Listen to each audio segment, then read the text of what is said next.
Yep. Okay, it looks like we're live on YouTube now. So good evening, everybody. Just We hold ready? on. I'm still trying to get everything to load. The computer's very slow today. Oh,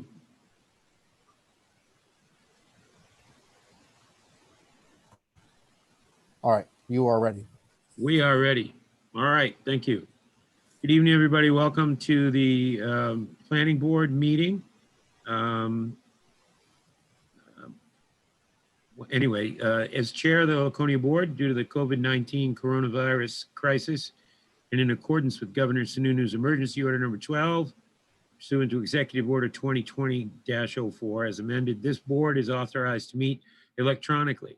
Please note that there is no physical location to observe and listen to the meeting, which was authorized pursuant to the governor's emergency order. However, in accordance with the emergency order, this is to confirm that we are providing public access to the meeting by telephone with additional access possibilities by video or other electronic means. We are utilizing the Zoom platform for this meeting, where all members of the board will have the ability to communicate, and the public will have access to watch the live YouTube video at https //www.youtube I just lost that screen. I don't know what happened to it. Hang on a second. It looks like something just went full screen on me. And now I can't get out of it. For God's sake. Hang on a second.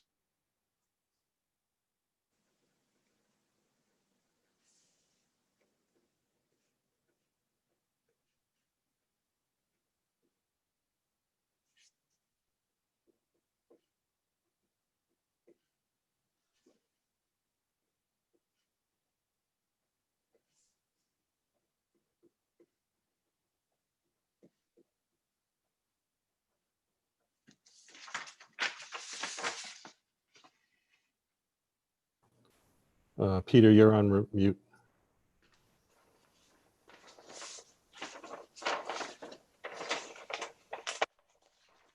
Terribly sorry about this. Okay, let's try this again. This is to confirm that we are providing public access to the meeting by telephone with additional access possibilities by video or other electronic means. We're utilizing the Zoom platform for this meeting, where all members of the board will have the ability to communicate, and the public will have access to watch the live YouTube video at www.youtube.com/LaconiaNH. You can listen to this meeting through dialing the following phone number: 1-312-626-6799 or 1-646-558-8656, or participate with the Zoom app.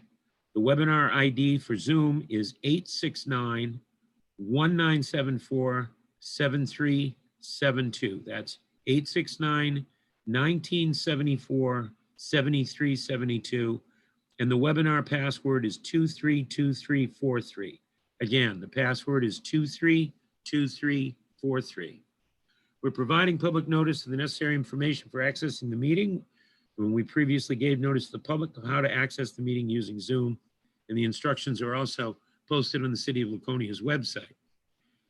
We're providing a mechanism for the public to alert us, the public body, during the meeting if there are problems with access. If anyone has a problem, if you lose your connection, please call 524-3877 extension 249 or email at planning@laconianh.gov.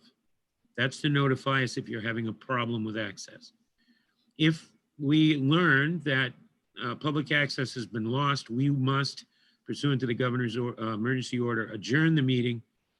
In that event, we will adjourn and have it rescheduled to another time.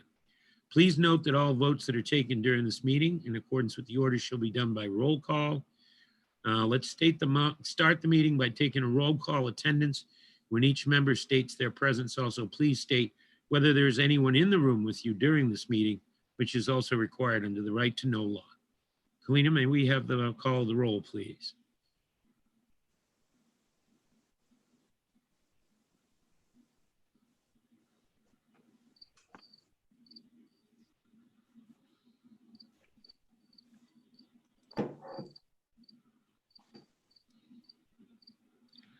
I'm not hearing anything. I can hear you, Peter. Can you hear me? I can, but I've asked for the roll call and I can't hear that. Yeah. That's all. Just checking.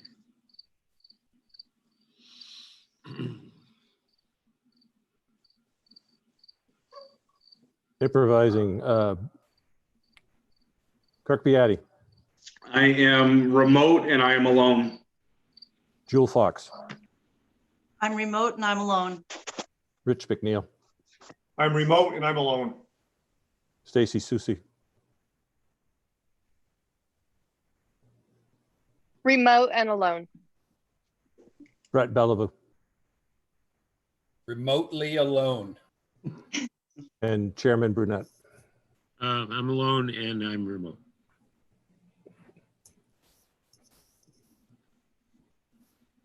Okay. We get back to, I have too many tabs open on this thing and I can't find anything. Okay, there we go. All right, so we'll call the meeting to order. We have done that. The staff in attendance, we have the planning director, we have Dean Trefethen, Kalina Graham, and Rob Mora from the planning department. Could I have a minute, excuse me, a motion to accept the minutes from the August meeting, please? What is that? I'll Yeah, move this is motion. Brett here. I'll make the motion to accept the meeting minutes from August. Motion by Mr. Bellevue. Is there a second? I'll This is second. Rich. Second by Mr. McNeil. Any discussion? Sensing none, all those in favor signify, oh, we have to do a roll call, don't we? May we have a call the roll, please? Bruce Cheney, Yes. Charlie St. Clair, Mike DeVecchia, Kirk Beatty, Yes. Jewel Fox, Yes, Rich McNeil, Yes. Stacy Susie, Yes. Brett Bellevue, Yes. Peter Burnett. Yes. All right, the motion passes unanimously. Thank you all for that. We're moving down the agenda to number 9, public hearings. We'll start with 9.1, which is PL 2019-0135 CUP Wetlands. This is Woodvale Drive, MBL 1663575. It's a proposal to construct a garage within the wetland buffer. And this has been before us before. May we hear from the applicant, please?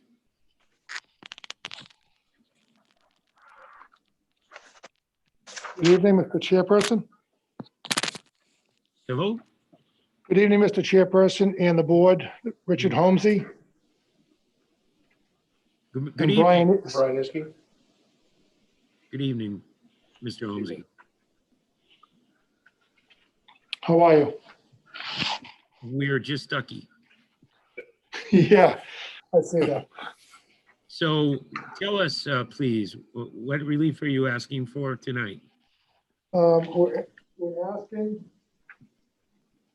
that we be allowed to use the wetlands buffer on the left side of our lot to put up a 48 by 90 storage building. Are you able, the other members of the board able to hear the applicant? not very well. Sort of muffled, Mr. Holmesy. How's that? Yeah, that's Is that better. Yes. Okay, I just moved my mask a little bit.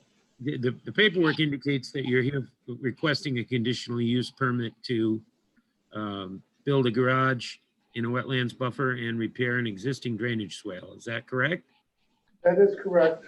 The original application is for the building of 48 by 90 for storage. And then it was brought to our attention that there was a problem with the original swale designed by the city and the developer back in the 70s. And Mr. Iske and I are willing to spend the money to repair the swale to relieve water from the public street into the vernal pool. Okay. Are there any questions for Mr. Holmesy from members of the board? No. All right. So public hearing, I think is the next step, right? Okay, so I'm going to open the public hearing on this application, the conditional use permit at 6:42 PM. Are there any abutters on the meeting that would like to be heard regarding this proposal? Do we have anyone in the queue, Rob, for this Yes, I matter? have one applicant, one person that has raised their hand to discuss something. Okay. Do they, Yep, I'll allow him in. okay. I'll leave it to you, sir. Debbie Cost. Debbie Haast? Cost. Cost, yes, okay. Sure. Is she on live? My husband is. Yes, we are on live. Now we're in trouble. Okay. Good evening, Mr. Cost. How are you? Good. How about yourself, Mr. Chairman? I'm as well as can be expected, sir. So tell us, please, your position regarding Mr. Holmesy's conditional use permit. Well, the only question that we really have, number one, we have no objection to Mr. Holmesy building anything on his property.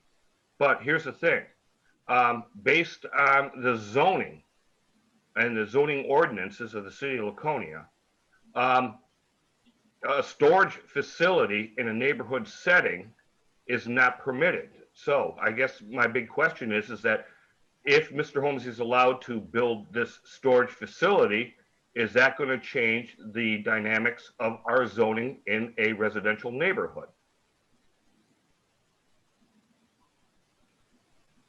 Okay. Well, I guess I usually defer zoning questions to Dean. At first blush, it would seem that my understanding is that we're talking about building just a garage. There is no other structure on this lot. That is correct. And do we know what this garage is going to be storing? Is this the lot where there had been outdoor storage of boats and things in the past? Yes. I see. We would deem this as a personal garage. And part of the conditions that we have recommended to the board is that it's only for items that are owned by the property owners.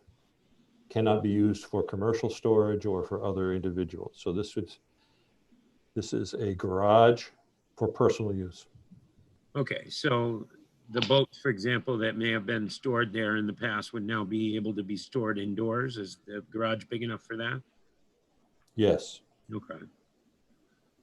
All right, well, do you have anything else you want to add? We'll get back to your comment, Mr. Cost. Did you have anything else?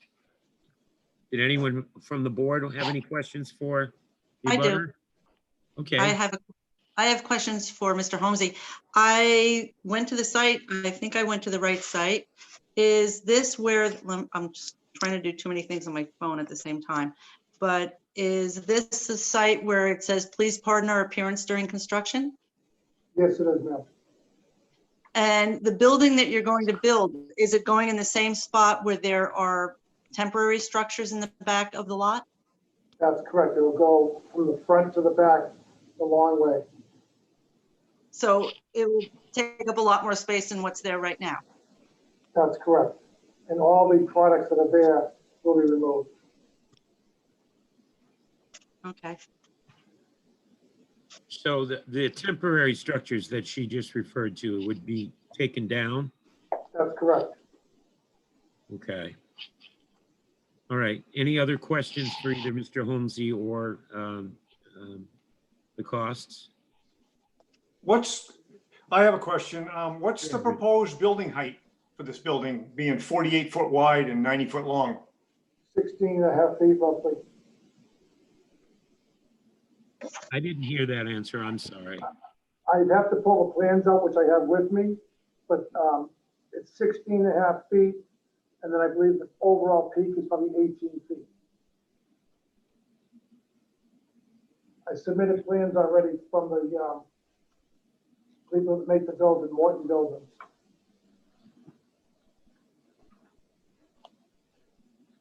Okay. All right, are there any other questions for the applicant or the first abutter? All right, sensing none, are there any other abutters or members of the public that wish to be heard regarding Mr. Holmesy's application this evening? There are no other members of the public that have their hands raised to speak at this time. All right, then I'll close the public hearing at 6:47 PM. On that, as we close that, the costs, raise their hands again. Would you like to enable them to speak again? I didn't hear that, I'm sorry. As you were saying that the costs put their hands back up to speak, did you want me to reactivate them to speak? Oh, I see. Did they have something to add, in other words? Perhaps. Well, I will reopen the public hearing if they have something to add. I didn't realize they weren't done. Yeah, we open it at 6:48. Mr. Chairman. Mr. Chairman, can you hear me? Oh, yes, I can. Thank you, Chris. I apologize for that, sir. Just another quick question. You know, obviously, again, if Mr. Holmes is allowed to build the storage facility, and again, and my question is in regards to zoning, is this going to set a precedent for future contractors coming into the neighborhood and doing the exact same thing that Mr. Holmes is doing? Well, I don't know what you mean by a precedent. Are there other lots where this could be done, available?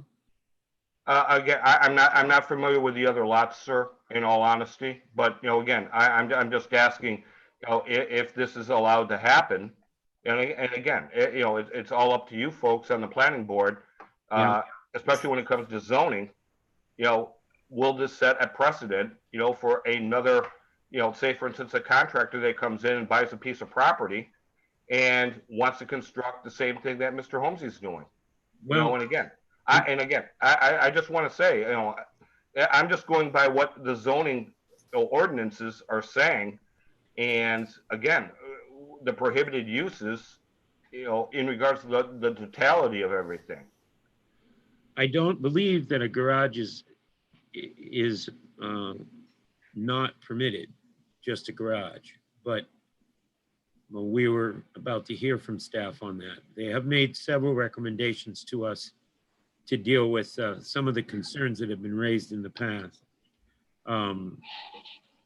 But I understand your objection. I don't think zoning prohibits what he's trying to do, is what I'm getting at. As far as precedential value goes, conditional use permits are unique to the property. They're granted for a unique set of circumstances, and they're very rarely, is there any carryover to other lots. That's why I asked if there were other adjoining or nearby lots that you were particularly concerned about. That might be, you know, different, but I don't think it's prohibited. Okay. I hear you. I hear you. Are there any other questions for Mr. Cost before I let him go this time? Mr. Chairperson? Did somebody have a question? No, it's Mr. Holmes. I just want to clear up something.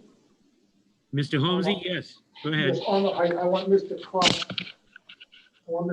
to be privy of the actual facts. In the documents that I turned in, the soffit height on the building is 17.5 feet.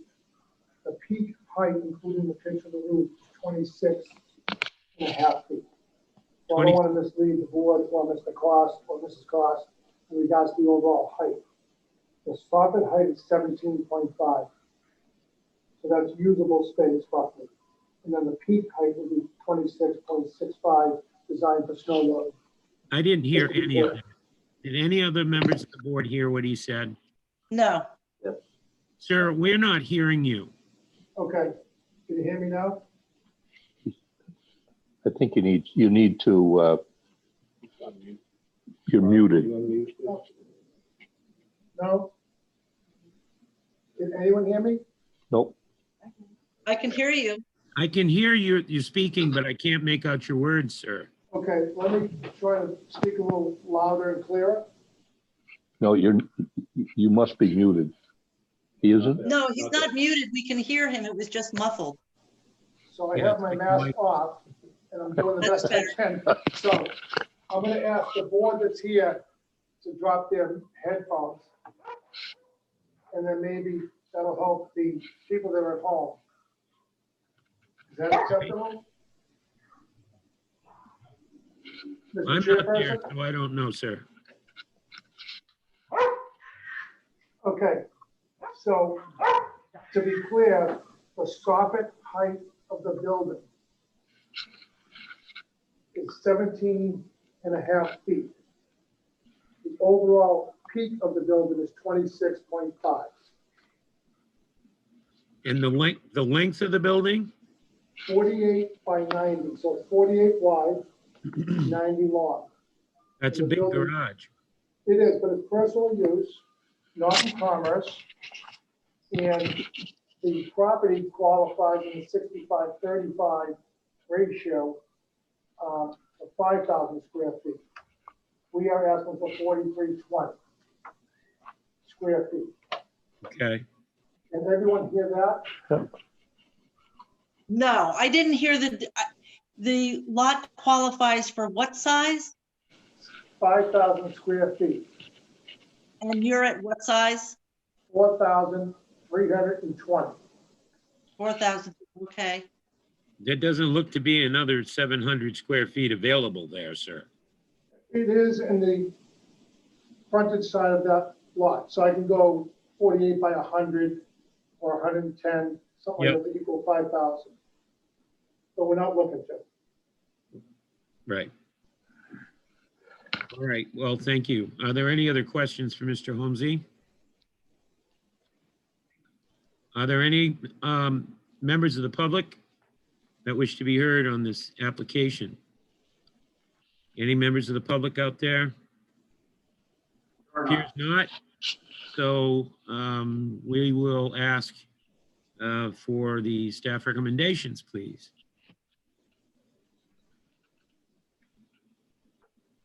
So I just want to reiterate that, understanding the concerns and comments of the costs, to establish commercial storage in this zone would be not allowed by the zoning. But this, and this is part of, not really the part of the discussion for the board, because the use is not what's being requested, although obviously the use is related to the conditional use permit. What's being requested is a conditional use permit to build within the buffer. And it would appear that he's using the entire, just about the entire envelope that he has, because the wetlands are actually touching the development on both sides. Yes, so previously he received a conditional use permit to construct the retaining walls within 10 feet of the wetlands. Yep. And to grade and fill the area in between them to make a buildable spot. Right. So that CUP was granted a year and a half or so ago. And we have been in discussions with the property owner since that time concerning various aspects. And as you know, the plan was recently amended to eliminate the proposal of a second driveway and related things. So again, I want to reiterate that the use per se is not what is before this board, although obviously it is very related to the request. the actual request before the board is the conditional use permit. Right. We have some conditions, and I want to, instead of just referring you to the written thing, I would like to just cover them perhaps with a little more detail. Sure.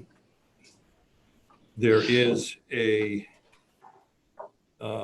drainage issue at the northeast corner of the lot that has been that has occurred over the last decades, probably, in that what used to be a swale on the side of the road that would have led to the pond has been filled in with forest debris, leaves, perhaps grass clippings and those kinds of things. And so that swale needs to be restored. Mr. Holmesy is going to do that. It is not within the city right away, so therefore the city is not going to do it. But Mr. Holmesy has agreed with us that he will take care of that situation. So that's miscellaneous condition A. We are asking that the color of the building should blend into the forested landscape. So we're looking at something that is brown, forest green, those kinds of things. We don't want U-Haul orange, et cetera, et cetera. All right, and Mr. Holmesy has agreed to that. Overhangs for the roof shall not exceed 2 feet, and this is an effort to keep the stormwater as close to the building, the stormwater runoff from the roof as close to the building as possible. And then underneath that 2-foot area, condition D is a drip edge treatment is required around the building. This is basically a bed of crushed stone that will be on the ground so that when the water comes off the roof, it is hitting crushed stone and will be absorbed in the land. We're looking for some enhanced plantings along the road. The driveway is to remain gravel. Once the building is constructed, there will be no outside storage of trailers or recreational vehicles or outside storage of any kind. A holding tank or an approved septic system will be required if a water connection is made. There is water on the street, and there is water stubbed off into the parcel. It's my understanding that they're going to have a laboratory in the building for convenience. Excuse me. No, well, maybe. No. No, we have no plan for that at this time. Okay, all right. So we don't have any plan right now All to right. hook up water. So if water connection is made, if there's water use in the building, then obviously it needs to be treated. And all items stored inside must be owned by the owners of the property. That is to help address the issue that the costs are brought up in terms of there is no commercial storage allowed in this zone, and the applicant is not proposing commercial storage.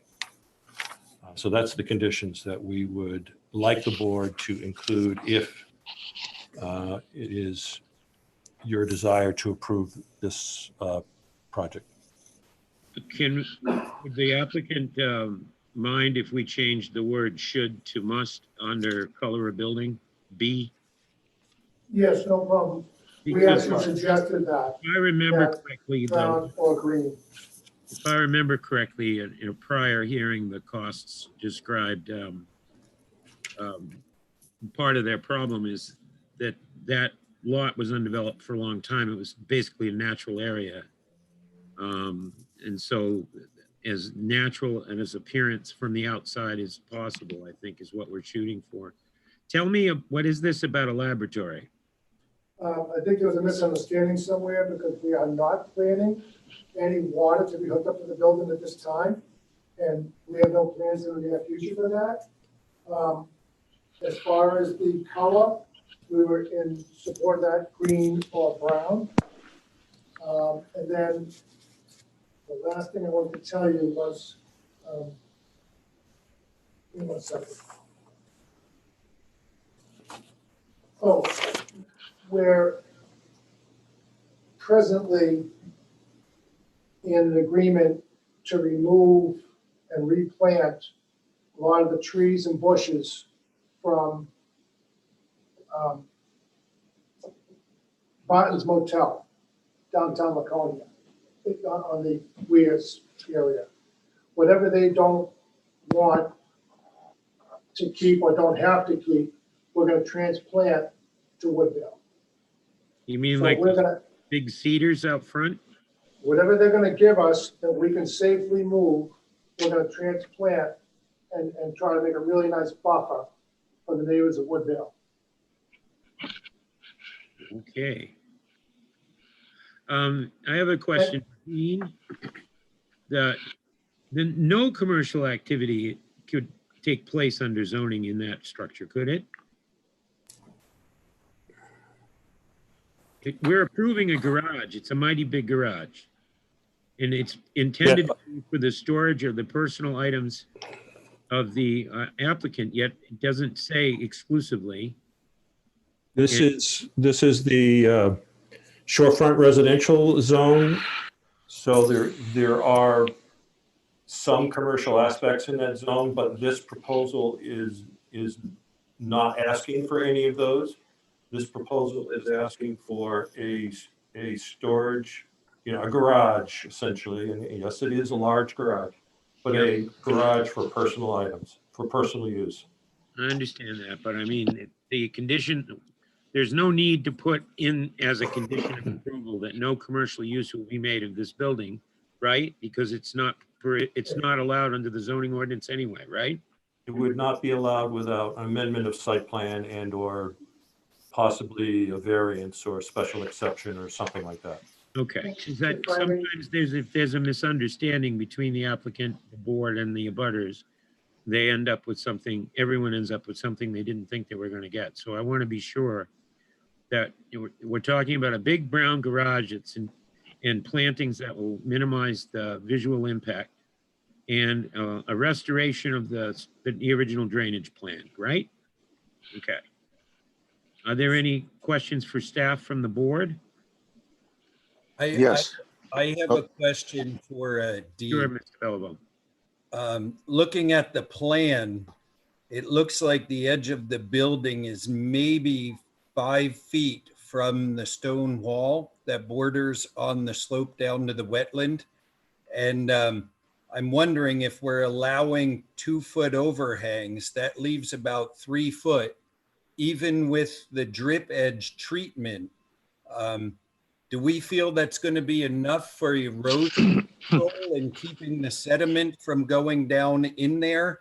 I don't see any details about silt fences or socks or anything like that. We would take care of the erosion control during the building permit process. And once the permit is issued, and our conservation technician would be out on a regular basis. She usually goes out on a weekly basis to the various construction sites and checks on erosion control. But yes, there would be a need during construction or either silt socks or some type of erosion control fence. And to your earlier point, yes, it's tight. The grading behind the retention walls is slightly lower than the top of the detention walls. So if there is, during a rain event, the water coming off the roof would be going to the crushed stone area, and there would be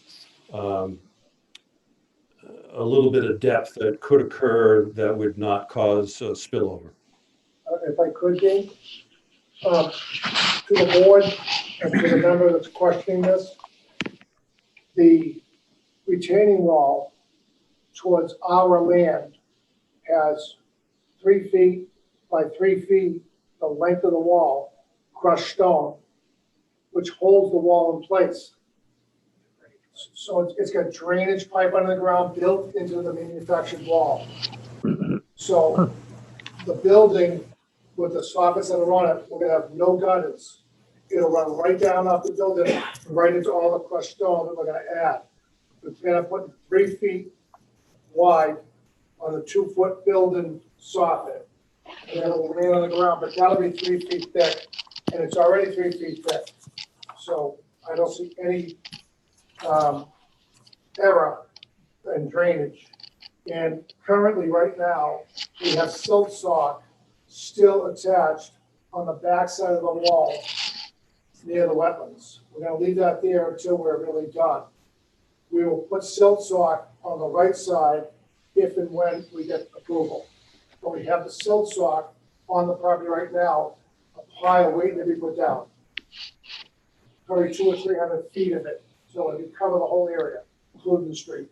So you wouldn't have any objection to us putting that as a condition of approval, that you're gonna take care of site stabilization during construction? Absolutely not. I assumed that was part of the application without.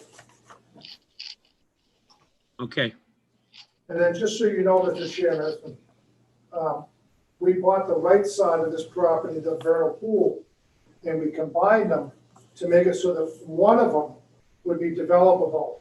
Because they would, neither one of them were developable. And to answer someone's question earlier, and Mr. Cost's concern, there's no undeveloped lots in this neighborhood. okay. Thank you, sir. There was another member of the board that had a question. I do. Brett, were you done?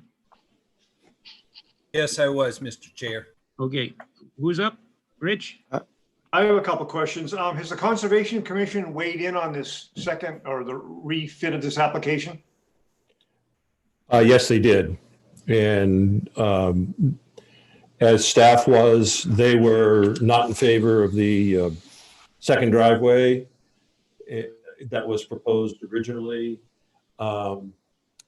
But since that has been removed, we're basically back to the original kind of condition that they expected when they reviewed the initial CUP request about 2 years ago. Okay. It's 100% unanimous vote from conservation. All right, are there any other questions for staff from the board? It's Rich. Rich? Yeah, I have a question for Chief Beatty. At 4,320 square feet, would this building require a sprinkler? No. Okay. Interesting, okay. And I got, well, while I'm got the chair, I guess, can I ask a couple more questions? Dean, how do you people enforce the conditions that are based on this after the fact? Yeah, that's a good question. I see that in an application we have further in where they're having issues with complaints about enforcement. How do we enforce that this doesn't become a commercial storage unit? We do periodic inspections, usually a drive-by to see what's going on. Quite frankly, we are very reliant on neighbors when they see something that they feel is not appropriate to let us know, and then we will follow up with that. If I could, Mr. Iskey and I said since the beginning, this will not be used in commerce. We're not going to put up a sign, there's no lettering on the building. It's just going to be for our personal assets. That's Okay, I think that's been made clear. Yeah. Did you have any other questions, Mr. McNeil? The only other comment I have is, as a former Eversource employee, in knowing that area, I recommend before they transplant any trees, they talk to Eversource, because that is right in where the primary runs overhead along that, where they plan to plant those trees. Oh, boy. Okay, No, that's correct. We got that covered too. right. That would be a shocking revelation if you didn't. Okay, thank you. Any other members of the board have questions for staff? I have a Yes, I question. do. Okay. Oh, go ahead, Charlie. No, it's okay. Go ahead. Go ahead. I just wanted to ask Dean what the deal is about not paving the driveway. Because I can imagine you guys have no interest in doing that, or? We personally have no interest in doing it at this time. It'll act for better drainage if we don't pave it. It's an added expense. We'll keep it neat and clean. It'll look nice. Okay, but what is your purpose? We would like to see it unpaved, because again, as the applicant just stated, it will help with stormwater maintenance. It's a permeable surface. It's Yeah, about, exactly. right. Okay, thank you. And just so you know, the street has no stormwater system. So we're going to retain our water on our lot. Okay, thank you. Well, you got plenty of it. Yeah. Okay, and are there any other questions for staff? Yes. Stacy? Thank you. Dean, when I was at that conservation meeting, I didn't hear anything from the applicant about putting water to that building. And if he decides a couple of years down the road that he would like water to go to that building, would that then go back in front of the Conservation Commission? No, it would not be necessary. That's why we wanted to put that provision in the conditions that if water is hooked up, that then they're going to have to do something about, disposing, obviously, even if it's just a sink, it's what comes out the other end of the sink's got to go somewhere, and it has to be, either captured or treated. Well, where would the water come from? That's not city water out there, is it? Yes. It is city No, water. it's not. No, it's not. Well, it's Lakes Region. Yeah, it's a public water system, but it's Lakes Region Company. You're right. It's not Okay. city water. Gotcha. Okay. All right. Plans at this time for water to be hooked up to the building. I'm sorry, sir. I didn't hear that. We have no plans at this time to hook up water to the building. I'm sure of that. I know the commission did not want that at all. Okay. That's good to know, Ms. Susi. Do you have any other questions? I'm good. Okay. Does anyone else have any questions for the staff? I do. Jewel? Hello? Hello. Two questions. Number one, how many doors are you planning on this? And what kind of outside lighting? Well, I guess three questions. What kind of outside lighting are you planning? And I see the gravel extends below the building on the drawing. Are you planning to store things outside of the building, or will everything be in the building?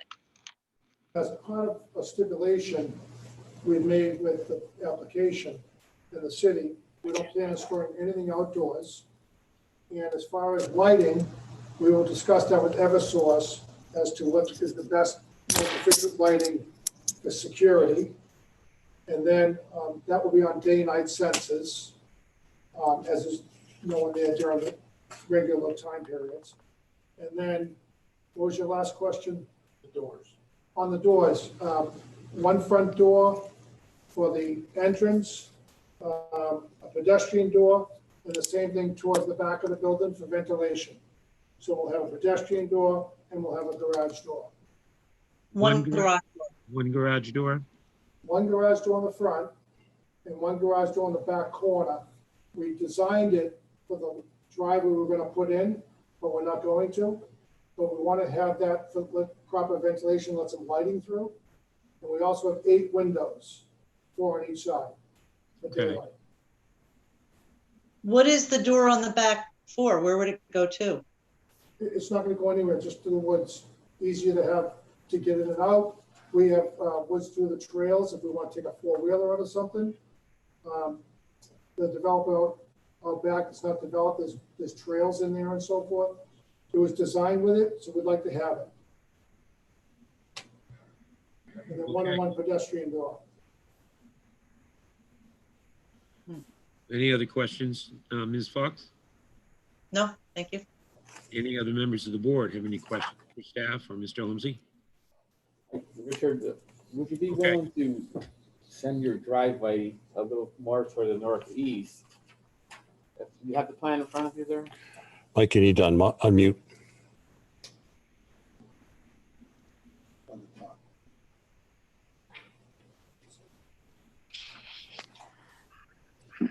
All I'm questioning, Mr. Holmesy, is Go ahead. if the driveway could be moved to the northeast and curved towards the building, so when you drive by, you can't look in and see the building. You know, you would just see the driveway leading up into the woods. And you could put your plants there up to like where it says the 24-foot red oak tree. If you had plants going right up to there, and the driveway kind of followed the 536 and 538 line. So the problem with that is this is a pre-existing driveway? It's already And to there. the left and right are enormous berms that we want to leave. I see. If we break the berms, then we're gonna have a drainage coming out to the street. Right. This probably has been parsed many, many times. Oh, it's been before the board at least twice in my tenure. Okay, and are there any other questions from board members? All right, Yes, one more. sure.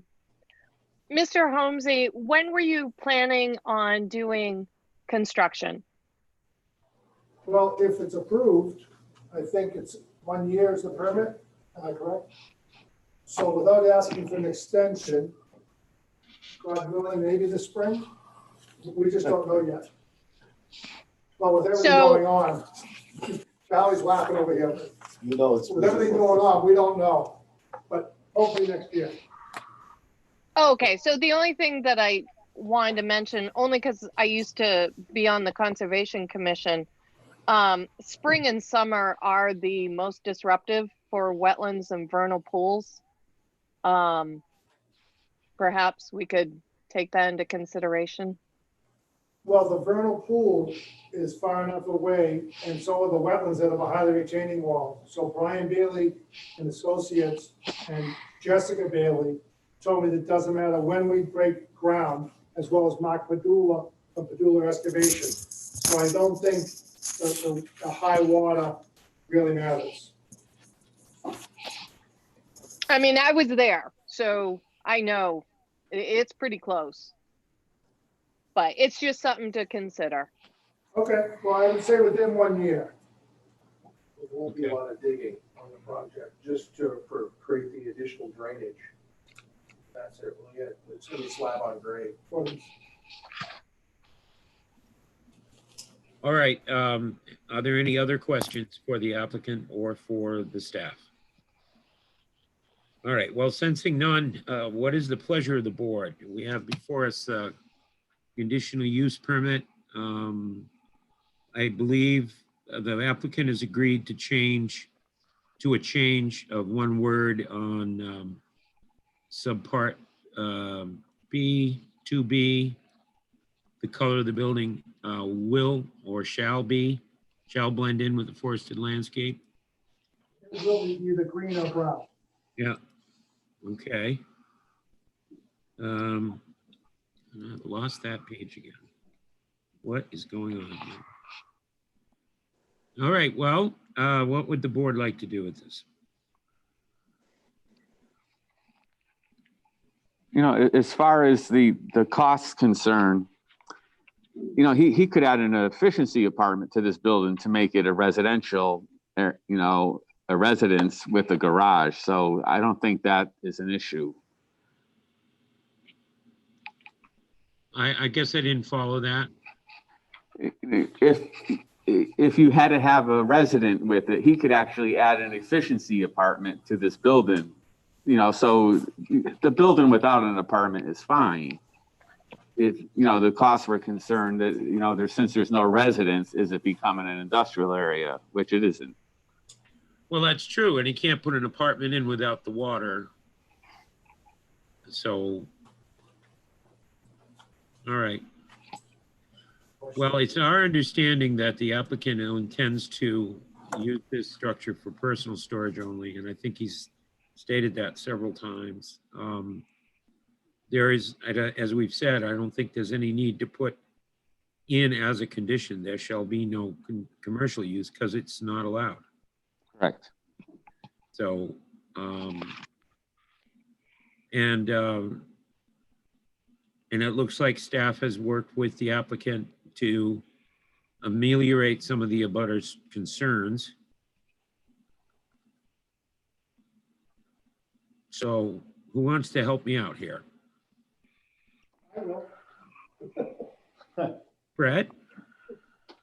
You have to unmute. Yes, Mr. Chair, I will go ahead and I will make a motion that we approve this PL 2019-0135 CUP for the wetland Woodvale Drive with the recommended staff conditions and the one change to 2B to change the color of the building should to the color of the building must blend with the forested landscape.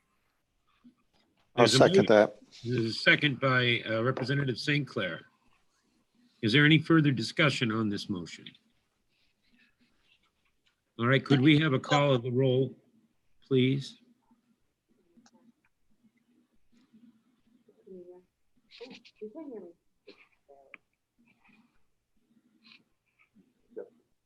Bruce Cheney, Yes. Tyler St. Clair, Yes. Mike Delavecchia, Approve. Rich McNeil, No. Joel Fox, Yes. Kirk Biati, Yes. Brett Bellavo, Yes. Stacy Susie, Yes. and Peter Burnett. No. The motion carries, 6-2? Did I get that right? Whatever. 7-2. 7-2. Like a red All right, Sox. Richard. Thank you very much. Thank you very much for your time. Very good, Rich. Thank you, sir. All right, moving right along. Somebody's got to help me find all these tabs that I have open here. All right. I mean, you know. We're moving right along to 9.2 PL 2013-0100 SP. Amended 264 Lakeside Avenue, it's the Tower Hill Tavern. Request to amend the original approval to allow for indoor live music and DJs until the closing time at 1 a.m. We have some correspondence from abutters, which at some point I need to read into the record, I guess. The copies have been provided to the applicant, I believe. So why don't we start by hearing from the applicant, and we'll use the, we'll read the letters in during the public hearing. Is the applicant here and ready to proceed? I am here. Okay. Could you state your name and address and all that? Sure, my name's Anthony Santigre, Tower Hill Tavern. Okay, tell us what you were asking the board to do tonight, sir. Well, basically, we're trying to have music all year round up the rear, so I want to insulate and air condition the upstairs at Tower Hill Tavern. You're agreeable to doing that? I am. So if I may be so bold as to ask you, wasn't that required in the prior approval and you didn't do it? Is that correct? I'm pretty sure it was probably 5 or 6 years ago. Right, but I mean, you were supposed to insulate, soundproof, that sort of thing. I think that's Yeah, the nature of the abutters' concerns. I just saved up enough money to do it, and it's $100,000. Yeah, well, I can imagine, sir. But I'm ready to do it. I have the appointment in 2 weeks. What effect would the denial of this permit have on your business? I wouldn't be able to open all winter. I can open the downstairs, but I'd like to open the upstairs as well. So you'd be able to operate as a seasonal business, but not year round? No, year round. Right now, downstairs is open year round. This is the 3rd year. Yep, I'd like to open the upstairs as well. I see. Okay. Any questions for the applicant? All right, well, sensing none, I guess we'll open the public hearing at 7:26 p.m. Let me find that correspondence. Are there any abutters that are participating in the meeting tonight that would like to be heard? Yep, I have one. The first one is Attorney Ethan Wood. I'm sorry, Rob, I didn't catch that. Yep, the first one is Attorney Ethan Wood. I still didn't hear you. I'm sorry. Mr. Chair, it's Yes. Attorney Ethan Wood with Hi Normandin, there. Cheney and O'Neill. Thank you very much, Attorney Wood. Oh, yours is one of the letters. Did you want me to read it into the record? Sure, that would be helpful. All right, let me find it. Perhaps you could make some preliminary remarks while I am doing that. Absolutely. I represent the Ames Brothers, and more specifically Brames Incorporated, the company that they have formed to manage their properties. They are abutters to Mr. Sandagate's property, and they have previously, in 2013, when Mr. Sandagate's property went through an original site plan review, had undertaken at their own expense some significant engineering studies to determine the noise and what would be a reasonable noise that didn't interfere with their business. And the planning board in 2013, as part of the site plan approval, had functionally required as a part of the approval that noise not extend 50 feet beyond the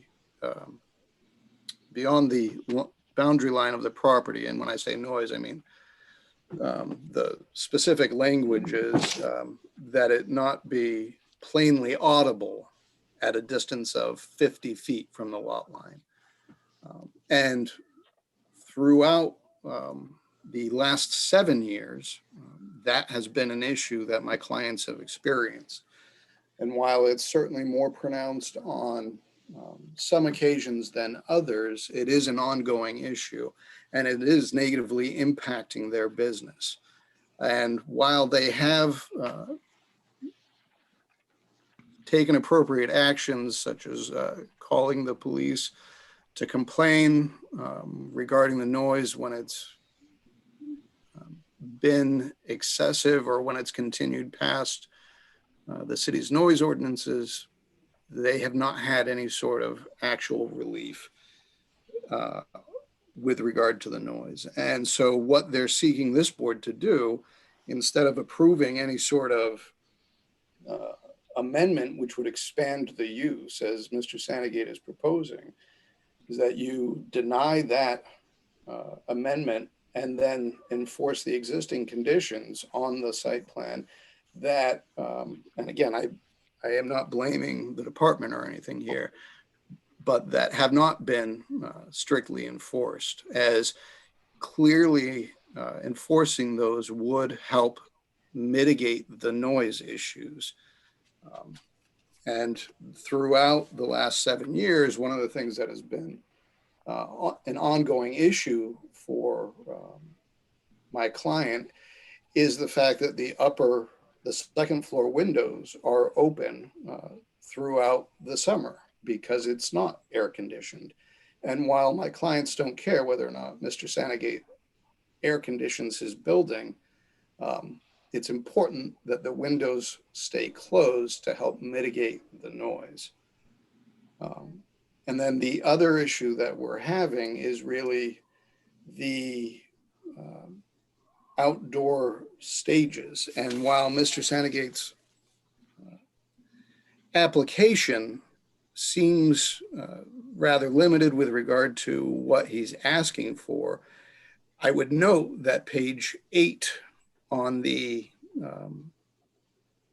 document that was uploaded to the planning board's website is a far more comprehensive site plan amendment than simply saying we're going to have music on the second floor. They're talking about having food and drinks outside, acoustic music outside, and then larger bands on festival days. So I think there's some attempt by the applicant to hide the ball with regard to what is actually being proposed and what he's hoping that the planning board approves. And certainly we would object to all of those additional requests on page 8, which are currently happening. And it's our understanding that they're happening because of COVID. But again, the site plan requirements were that there would be no noise, no audible noise 50 feet from the boundary line. And that's just not occurring at all. And it is a significant issue for my clients. Thank you, Attorney Wood. I have the letter in front of me. I apologize in advance for reading it, but I think it's probably the only way to get it into the record under the circumstances. It's a letter on the letterhead of Miranda Cheney and O'Neill, PLLC, dated September 1. It's addressed to the City of Laconia Planning Board. It was sent via email. Dear Planning Board members, this office represents Brames Incorporated and the principals Michael Ames and Robert Ames. Brames Incorporated owns the property located at 28 Tower Street in Laconia, which is across the street from the Tower Hill Tavern. Brames Incorporated is opposed to the proposed site plan amendment being sought by Mr. Anthony Santagate for his property located at 264 Lakeside Ave. The proposed amendment will only exacerbate the existing problems with the Tower Hill Tavern.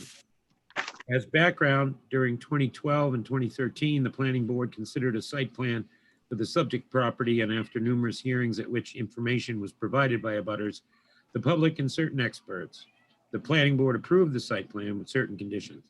These conditions were imposed upon the site plan as a compromise, intended to mitigate the issues with the operation of Tower Hill Tavern. Many of these conditions were focused on reducing the noise generated by Tower Hill Tavern, which was negatively impacting surrounding businesses. Some specific conditions included a prohibition of noise that is, I guess that's a typo, that is plainly audible at a distance of 50 feet from the lot line. That's a quote. Another restriction required that the property owner, quote, keep all windows and doors closed to prevent the migration of noise, unquote. And finally, the site plan also required that soundproofing mitigation be installed, and it prohibited outside music. These conditions have not been met. In fact, in September 2013, the board voted to deny an application for amendment until proof the additional soundproof mitigation had been installed and reviewed by an independent third party. 7 years later, this has still not been completed, nor has the applicant abided by the requirement to keep doors and windows closed, nor has the applicant reduced noise to the level required by the site plan. New Hampshire RSA 674-44, Roman 2A3, permits planning boards to adopt restrictions on the use of the site when such uses would result in, quote, undesirable and preventable elements of pollution, such as noise, which might prove harmful to adjacent properties. The current situation in which Brames Incorporated finds itself is exactly that. The unmitigated noise and direct contravention of the approved site plan is harmful to their property and business because they've had a number of guests complain and leave early as a result. This is an ongoing and continuous problem that has existed almost since the original site plan approval in February 2013. On many days during the summer, Tower Hill Tavern operates with their second floor windows and doors open. By the applicant's own admission, the second floor area is neither insulated nor air conditioned. Condition 2M of the original approval required that, quote, insulation be installed per the plan submitted with the application, unquote. As this information was not included in the file provided to counsel for Brames Incorporated, there is a question regarding whether this condition was ever met or the plan ever submitted. Given that the applicant has failed to meet previous conditions imposed upon the site plan, there is no reason to assume that any condition imposed upon an amended site plan will be followed. While Brames Incorporated encourages the board to deny the site plan amendment application to the extent that the board is seeking conditions to consider, the following are suggested. 1, require that the applicant to install soundproofing installation throughout the building and permit the inspection by an independent third party whose cost shall be borne by the applicant.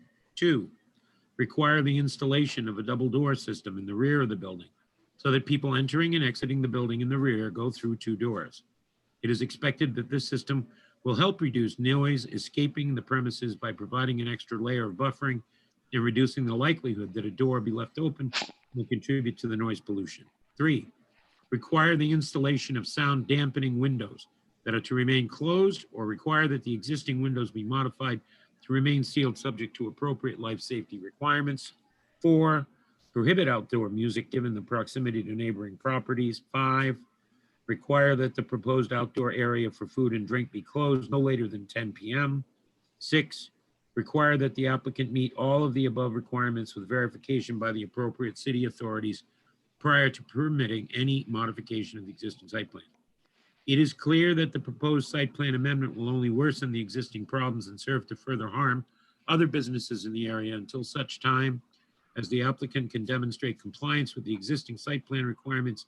No expansion of the site plan or relaxation of the existing conditions should be approved by this board. Should you have any questions, do not hesitate to contact me. Very truly yours, Ethan G. Wood, Esquire. There was another abutter letter. I don't know if I can bring that up.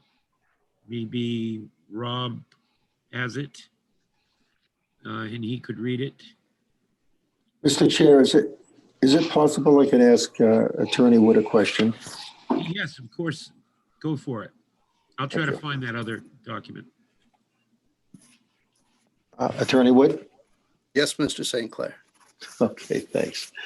I'm just curious about lines 4 and 5. Is that talking about the little parking lot behind the building itself that's been open for the virus situation?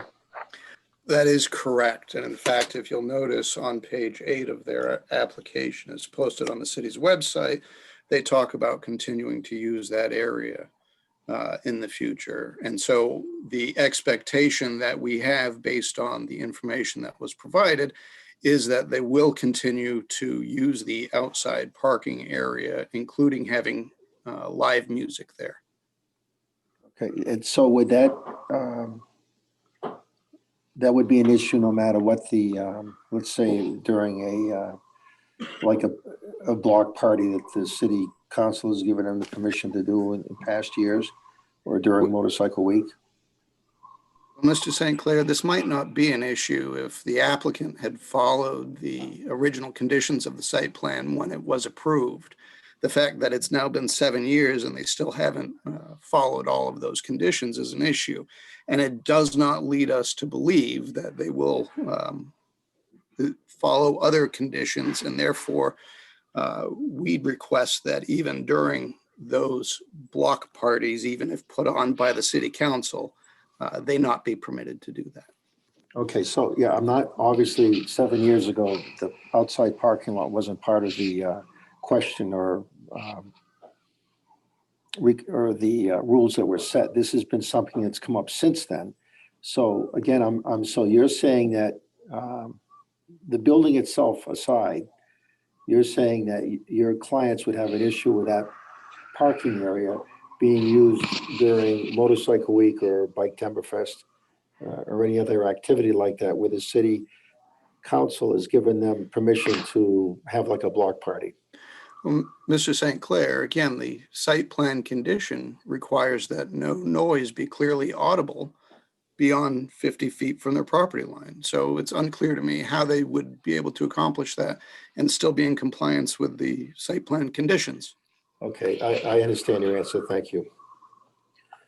Are there any other questions for Attorney Wood?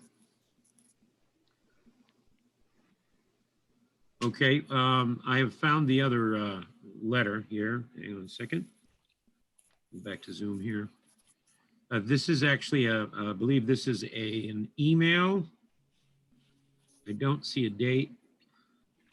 It's coming to me as a Word document. Hang on a second. Anyway, it purports to be from Joseph Driscoll, who's the owner of the Cozy Inn, Lakeview House and Cottages, which is on Maple Street. And it fronts on Tower Street as well. It's above this property, up the hill. It's subject Tower Hill Tavern application. It has come to our attention that the owner of the Tower Hill Tavern has submitted an application for live indoor music until 1 a.m.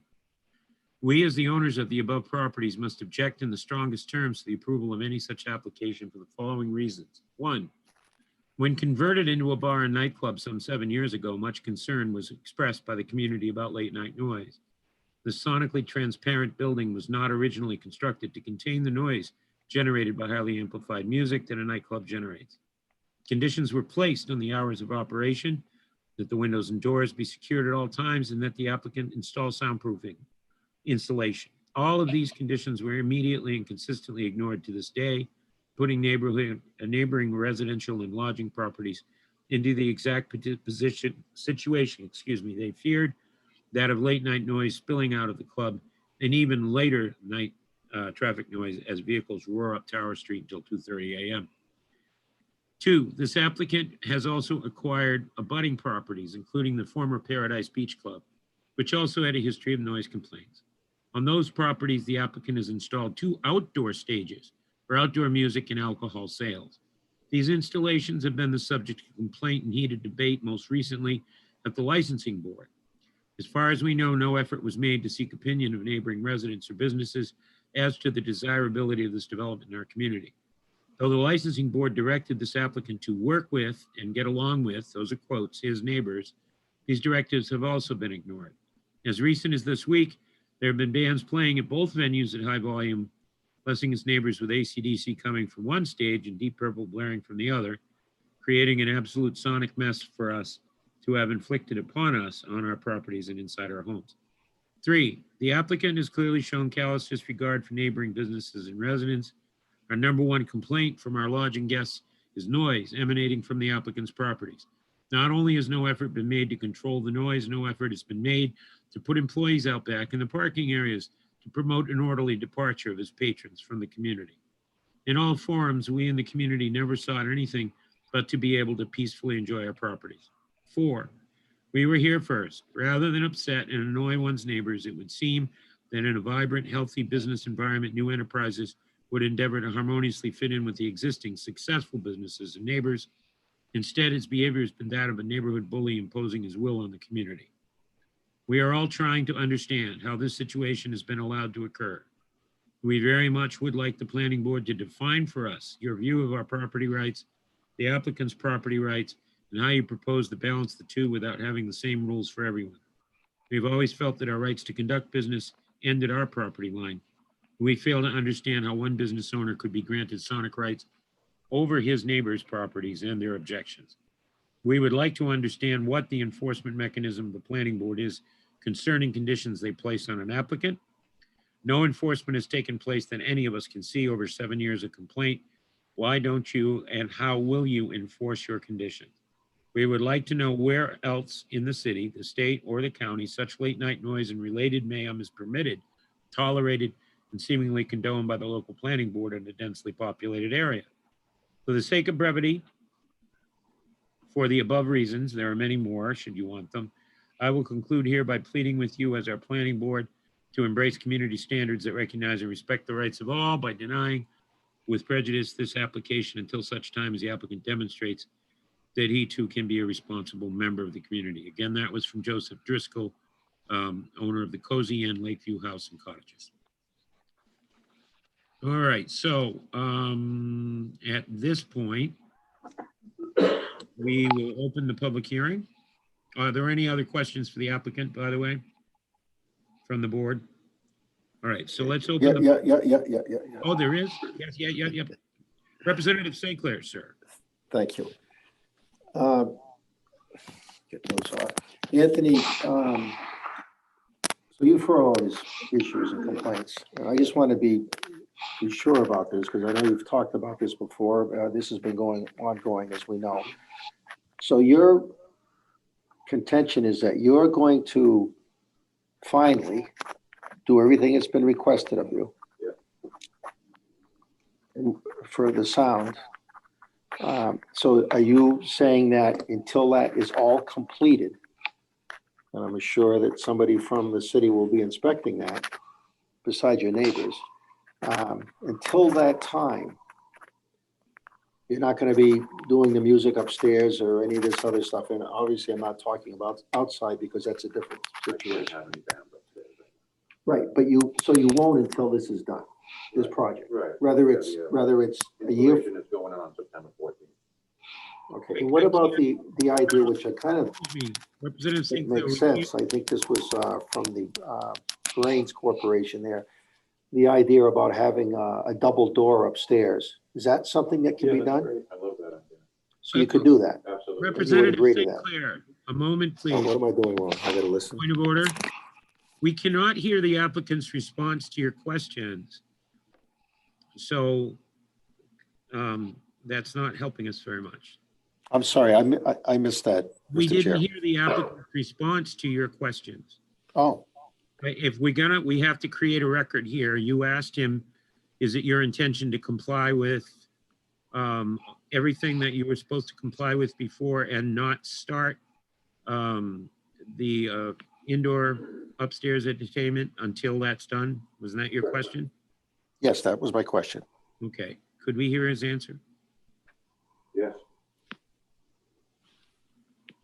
And the other question I asked, Mr. Chair, was the idea that came from the Brains Corporation with regards to the double door upstairs, which I can see how that would work. That would help mitigate any sound coming from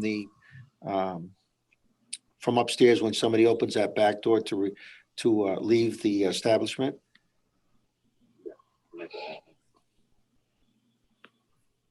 Was that? Could you hear that? Was that a question or a statement That was a question. for the applicant? That's correct. All right. Anthony, you just, He just had to unmute me. I think everybody can hear me now. Well, there you are. Hello. I wondered why I couldn't hear you. so Anthony, my question was, will you be putting in that double door? Yeah, double door in the back, closest to Tower Upstairs. Street. Yeah, upstairs. Windows going down lakeside side of the building. We're gonna insulate upstairs. And we're gonna put in a new air conditioning heating unit. And you would not be having any music or entertainment upstairs at all until that's done? Until this is done. Okay. How much of a deal breaker is the 1 a.m.? We do a lot of business between 11 and 1, Right. good amount. Well, I guess what I'm hearing consistently is that you're surrounded by tourist lodging. And We got a little bit there yet. yeah, and they obviously, their guests would like to go to bed at 10 o'clock. And the proposal that I think is being put forth tonight is that you're going to soundproof that second floor, which is basically going to be where your indoor entertainment's going to be, right? Right. To the point where you'll be able to meet the original condition, which is nobody's going to be able to hear the music 50 feet away. I hope so. Well, hoping, I mean, I can't control sound, but I can make sure that the place is mitigated so that the sound doesn't escape. okay, And usually the inside, I think their big problem was the outside stages. well, but that's not before us. That's a permitting issue that is not before us. Right. What's before us is basically an expansion of the use of your building. Mhm. Okay. Are there any other questions for the applicant here? Okay. There's two more people from the public that would like to speak. Yes, of course. Who else would like to be heard? The public hearing is still open.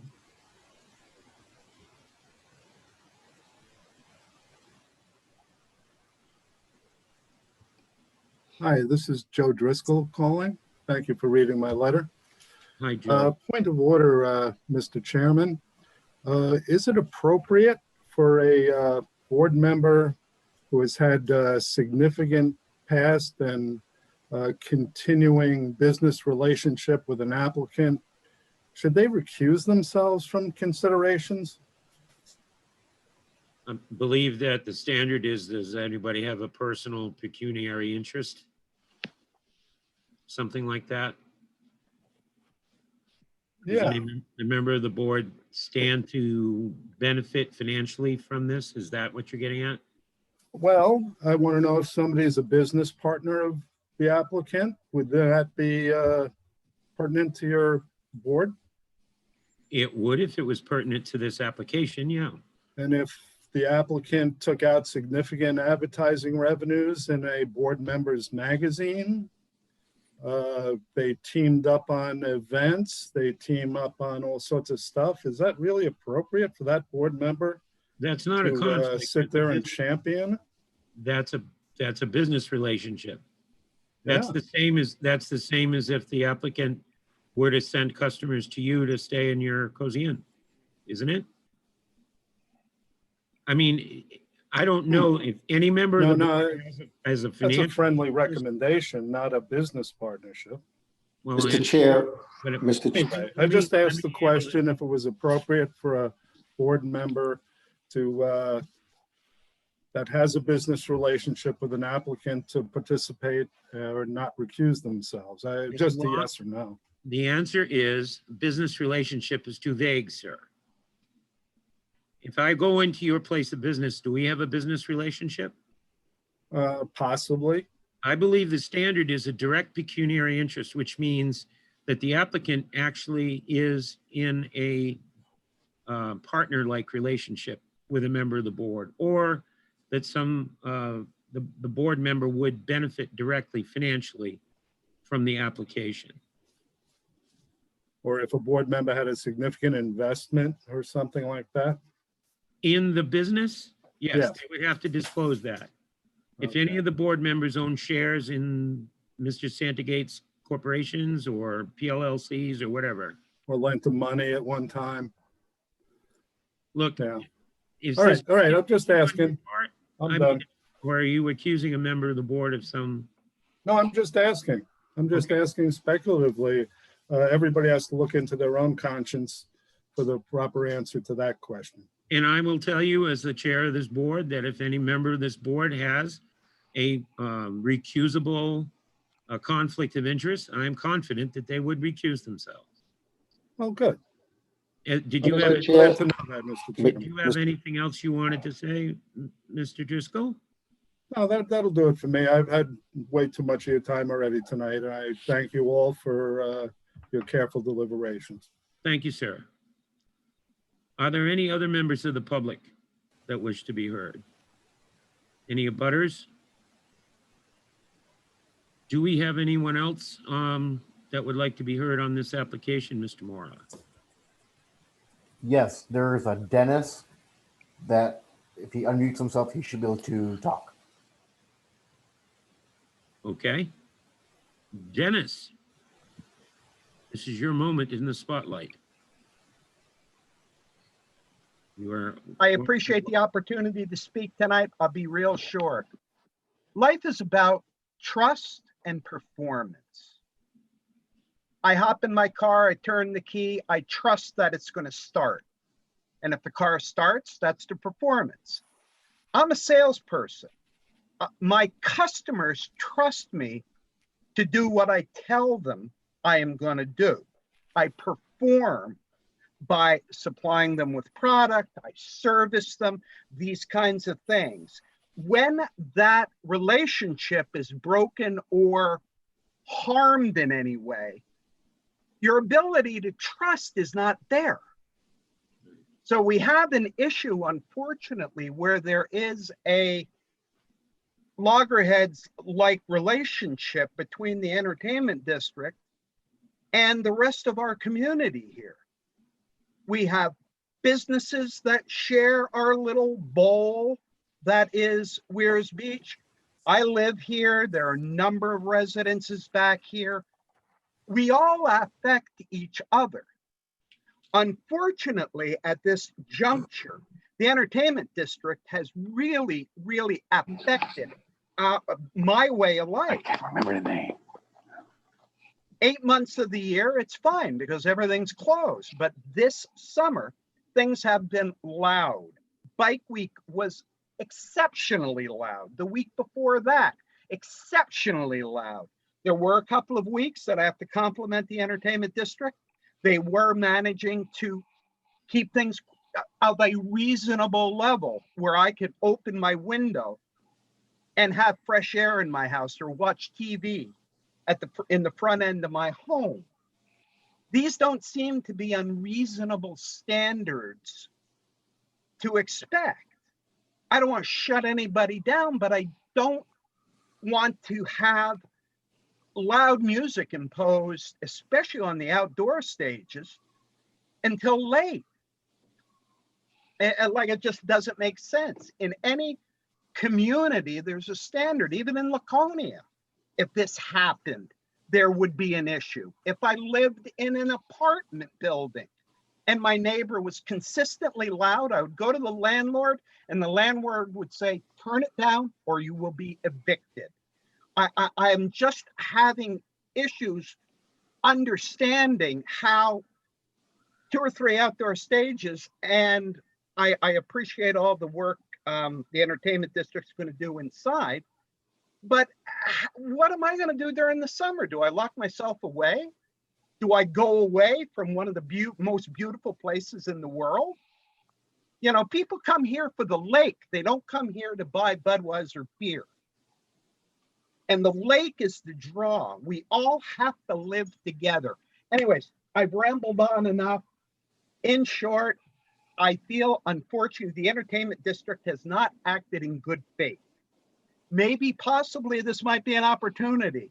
I would recommend that until the conditions have been met that will enable the businesses, the cottages that have been here for 40, 50, 60 years to carry on their business without having complaints. And for us, our small neighborhood behind, where we can open windows, where we can watch TV in the front end of our house, I'm 300 feet away. That's a lot further than 50 or 100 feet. Anyway, I appreciate your opportunity to have me speak.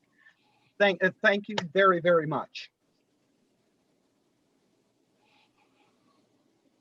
Would you tell us your address so we can figure out where you are in the neighborhood?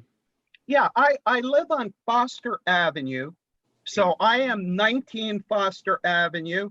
I'm also speaking for my neighbor at 17 Foster Avenue, who's got a 10-year-old and his daughter with a newborn child living with him.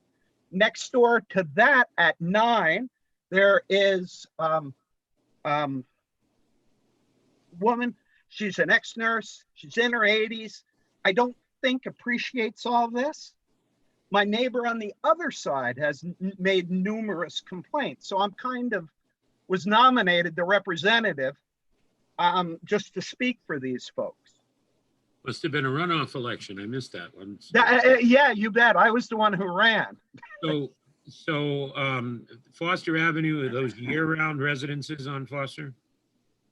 No, we are all mostly full-time residences. The guy, Richard Daguerre next to me, full. I am a full-time neighbor next door to me. Full-time neighbor next door is full-time. Okay. So it's mixed a little bit. Yes. Thank you. Yeah, thank you very much, sir. Will he take questions? Sure. Yeah, you bet. Hi, this is Charlie St. Clair. I'm just curious, 2 questions. The first one is, how long have you lived there? And the second one is, the city council several years back limited outside music to 9 p.m. Sunday through Thursday and 10 p.m. on Friday and Saturday night. So you're feeling that that's too late at night? No, sir. I'll address the second one. Firstly, how long I've lived here has no relevance. I will ask the question, but I protest the question. No. I asked that question because sometimes people move into an area, maybe next to an airport. Been maybe here next to 7 a- years, Charlie. My wife's been here her whole life. Okay, so again, the reason I ask that is not to be smart or disrespectful, but sometimes I just wonder what people think they're moving into for a neighborhood. And as you know, that is a commercial resort neighborhood, so this music at night has been going on for years. And that's why there were issues probably 15, 20 years ago about this. And the city council, after much debate, limited outside music to 9 p.m., again, from Sunday night to Thursday evening, and then 10 p.m. on Friday and Saturday nights, with the exception of Motorcycle Week and any other special events that the city council would have to vote on. So I'm just asking you if you feel that should be changed I earlier do than not 9 feel p.m. the hours should be changed. What I'm Okay, that, saying is that there is a community standard that we all have to uphold. If I bought an enormous amount of electronics equipment and turned on my stereo full blast until 10 o'clock, I would think my neighbors would complain, and I would think there'd be a knock on the door from the Laconia police. I have no issue with music being played. What I am having issue with is the levels of music, Mr. Sinclair. okay, so And I also ask you to ask Mr. Driscoll that same question, or Mr. Ames, who's been here 60 years, and he would have a pretty good response to you. Do not Since I know- throw me out. since I know how long they've been here, I don't need to ask them that. And the city, whether it's 10 You do, o'clock because or, you tried to make a point out of me being ignorant of the area. no, Put okay. words in my mouth. No, if you feel that way, I'm sorry. So the other question I have, and I agree with you, the city, whether it's 9 o'clock or 10 o'clock at night, does have decimal requirements. Not So if, standards. or standards, okay, requirement standards. So if a business is blasting their neighbors out, you do have the right to call the police. And I'm pretty sure the police or somebody can go up there and say, hey, you know what, this music is way above the standard decibels that are accepted, and something has to be done about that. And I'm looking at Dean now. I'm pretty sure that's the way that stands right now. Am I correct at that, Dean? No, it's not. Yes, so the enforcement of the noise ordinance is the police.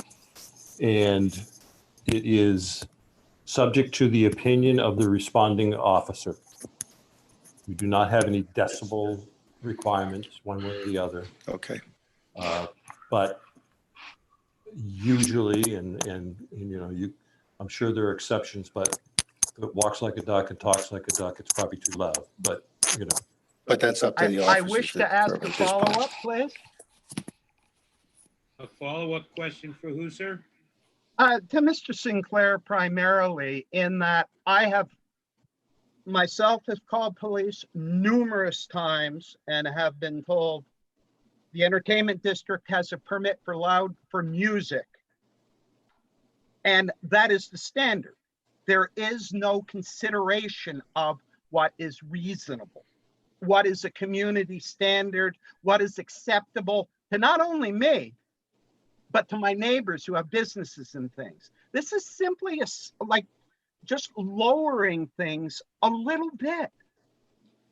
And if the entertainment district can be trusted to check IDs and to check numbers of people in the building, surely they'd be able to monitor the level of music. I shouldn't have to call the police on a weekly basis. I shouldn't have to go down and ask a manager to turn music down. Well, sir, the only option that an abutter would have under those circumstances is to call the police, because they're the only agency of the city that works nights and weekends and does enforcement. If during the day something were to happen, then the planning staff could respond to it. But I don't wish to belabor this. I feel I have been told numerous times by the police that the entertainment district has a permit and they can do it. That'll be it for me. I want you to understand that we are not permitting the outdoor entertainment. The issue tonight is the indoor entertainment and how late it goes, as I understand it. So we do understand the neighborhood's concerns. I think all get it. And it is, I think, uncontroverted that prior conditions of approval were not followed. And probably part of that is the city's fault for failing to follow through with enforcement. But there's only, as Dean said earlier, so much that can be done, and it depends upon the timely reporting of specific behavior so that they can check whether that behavior violates the standards that you keep talking about. I'm not making excuses for anybody, but I want to try to keep this discourse on the up and narrow here if we can. Mr. Chair, can I just say one thing, please? Dennis, I just want to tell you that I certainly meant no disrespect, and I wasn't trying to make you seem any way that you're not. And because I ask everybody that question, if I don't know how long they've lived in an area, I just do it by habit. And the other thing is, Dennis, I am totally in agreement with you that loud blasting music shouldn't be acceptable at night outside.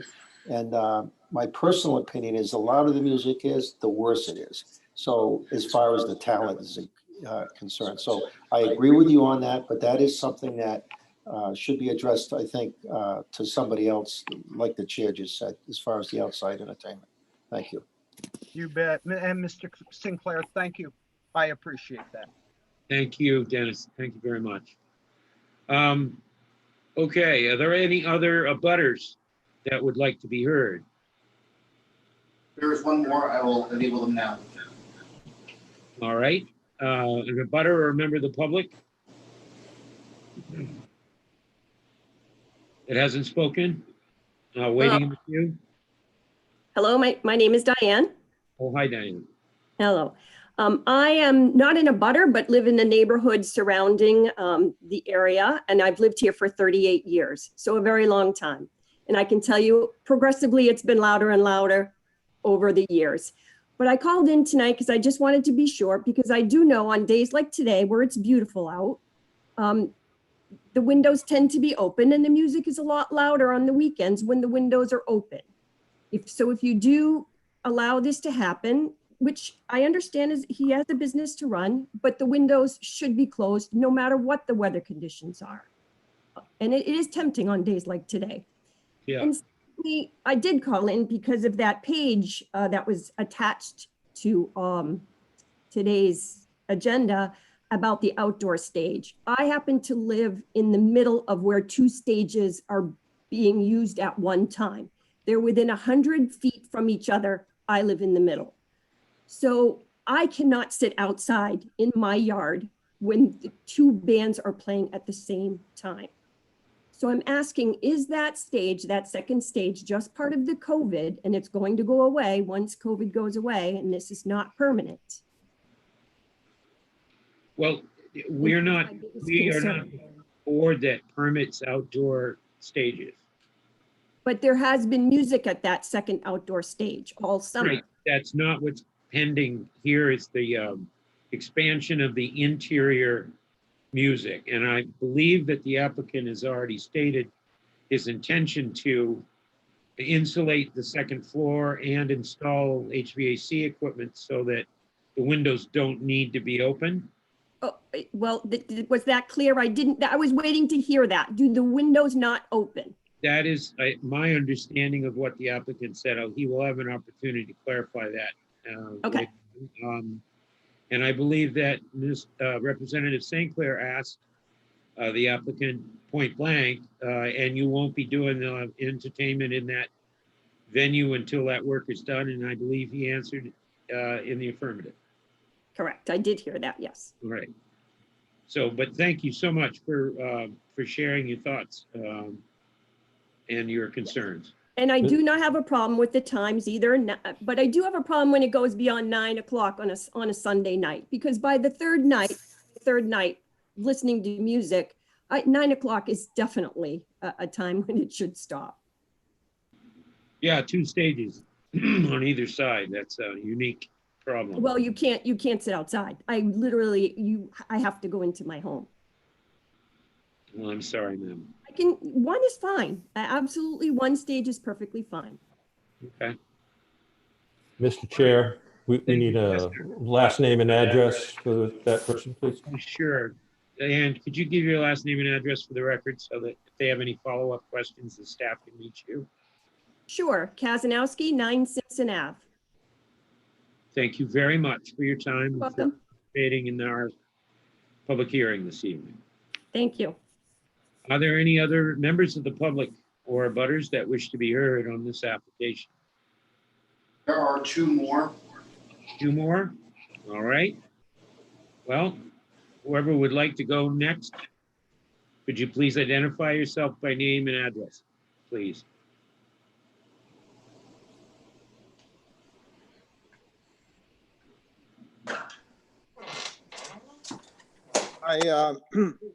This is Robert Ames, one of the owners of Brains Incorporated.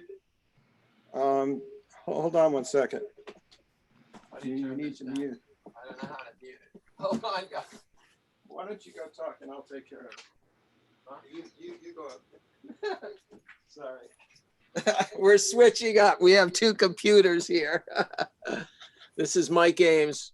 Robert, give me my all these notes. We have the entire Brames contingent. Just give me a second, guys. Sorry. I was on a different computer. Here I am. It took me 10 minutes to open the meeting, so I guess a few minutes. Well, I thank you for the city has not enforced the conditions before. And it sounds like it's a problem that late at night is when the noise is happening, and yet there's nobody but the police that could be involved, and they have shown no interest in being really involved in a noise mitigation problem. We've called them many times, and never have they told him to turn it down, ever, or told us that they told him to turn it down, even when it's blasting on our properties. And the last time that we called, they said, well, he has a license to play music. So I guess he could explode an atomic bomb and it wouldn't matter. If you look at their, I bet you could find out that they have never asked him to shut it down. There's also been no consequences in 7 years when we have asked them to take care of it. So I really think that you guys need to come up with some solution where somebody else can go there and enforce the conditions. Again, it's like a child. If you keep telling them to not do something and they get away with it, they're going to keep doing it. There's never been a consequence for Anthony not adhering to his conditions. Never. We called back in, after 2013 a bunch of times, and he went over the 11 o'clock, he'd turn it down or he'd shut it down. But if there's no consequences, he's not stupid, he just keeps doing it. That's one of the biggest problems that all of us are trying to have you guys remedy. That this has gone on for years. So when Charlie says that, asked how long somebody's been here and uses an example of moving to an airport, I think that's I don't know what the word would be, but that's not really constructive, because it wasn't loud here for decades. There's been music, there's been entertainment. No one has violated other people's businesses. This has only started since 2013, and it's gotten worse this year, much worse. And so I think Dennis has a good point to make when he says, what's the difference how long I've lived here? I mean, we had music on the pier back in the 50s, 60s, 70s. They weren't hurting the neighborhood like Anthony does. You know, some people have mentioned there's arcades. The arcades don't make noise like a headbanging AC/DC or Deep Purple or whatever he plays. It's I guess what I'm trying to say is it's been really difficult. We have a whole bunch of different types of people that stay at our hospitality business, families, elderly people. They don't want to hear loud music before 10 o'clock, even at 7 o'clock. Just because he could play music at night between 6 and 10 o'clock doesn't mean it should be so loud that he's interfering with the neighborhood. Can I ask you how many units, 36. tourist units you have? 36. We have 36 units. That's cottages and some motel. We have 16 motels and the rest are cottages. And So even the- in the motels are built in concrete and they still, I'm not exaggerating when I say this. Sometimes the music is so loud, the windows shake. They shake. Are any of your buildings within 50 feet of the Tower Hill? Yes. No, our the manager's office is about 100 feet away, isn't it, Robert? Okay. That Well, gives me, Robert thinks it's 50, but our manager office is it's between 50 and 100 feet away. It's on the other side of the street, and and she has a bedroom there, and she has to wear earplugs at night to go to sleep. no. The other thing is he's never abide by the 11 o'clock. He's been playing music till 1 o'clock for years. For years. No consequences. Yeah. So he hasn't abided by his conditional use, and now he's coming before you guys asking for, I say, don't give it to him until he does this for at least a year. For at least 1 year. Do what you're supposed to do for a year, then come back to you guys. Well, your attorney has made certain written recommendations, which the board will certainly take into consideration, Mr. Ames. We appreciate your participation this Thank you. evening. I'm sorry, but I'm really passionate about this because this has been going on for 7 years, and we're just like shocked that the city doesn't do anything about it. Nothing. Tell me one consequence he's had from opening his windows, opening his doors, playing music after 11 o'clock.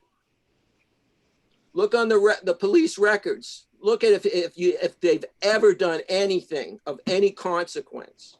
I don't think we're going to be able to do any of that. I know, I understand that. I'm But just thank saying. you. I understand that you're passionate about this. Yeah, well, This is the whole point of having a public hearing, to give people an opportunity to be heard so the board can take your concerns into consideration. we're the ones being harmed, not I him. understand that. It's a Okay, very tricky. thank you for mixture of listening. to me. uses up there. Yep. Thank you, appreciate it. There any other abutters or members of the public that wish to be heard on this application? At this time, nobody else has their, oh, one person just raised their hand. Okay. We have one more applicant, one more member of the public. Would you state your name and address when you? Yeah, this is Robert Michael's brother. Sorry, but we've got an echo going here, and if you just give me 1 second.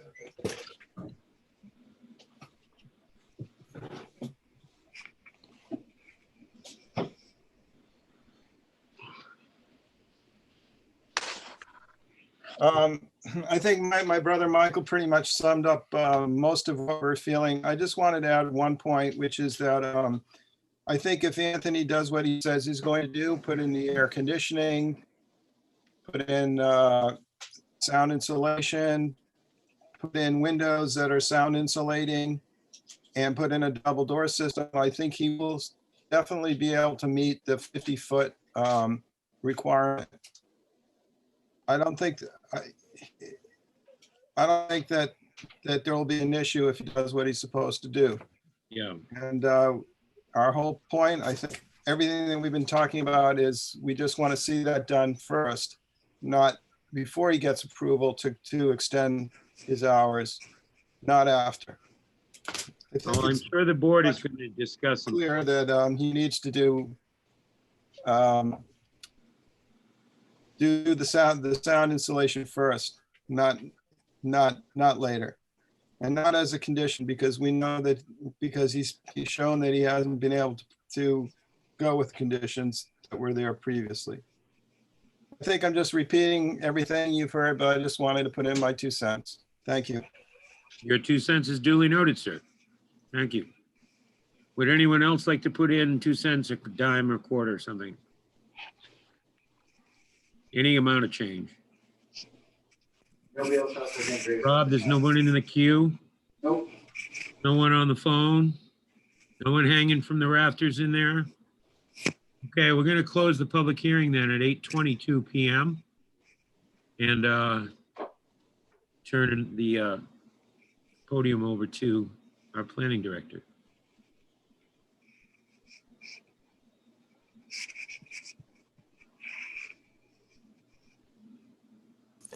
So we have given you a list of recommendations. I would like to also point out that this is an amendment to his site plan. So all of the previous conditions that were approved by the planning board at the various timeframes, the last one being 2013, that they are still in effect. And we have a number of conditions here. Some of them are repeats. Key points here, I believe, pertinent to the discussion is point G, and that is the applicant must adhere to the current City of Laconia noise ordinance and any other future amendments. H, the property owner shall keep all windows and doors closed to prevent the migration of noise. I, installation must be installed per the plan submitted with the 2013 approval. We were suggesting that the applicant must provide proof of installation of this installation by April 1st. Our thinking on that was that we are getting into the fall and winter months and the windows will probably be closed anyway. Short, or maybe not in the next couple of weeks, but shortly anyway. But we certainly would entertain a different date on that. And we are recommending that air conditioning be installed to support having the windows closed as none exist. And I can assure you that I will raise the issue of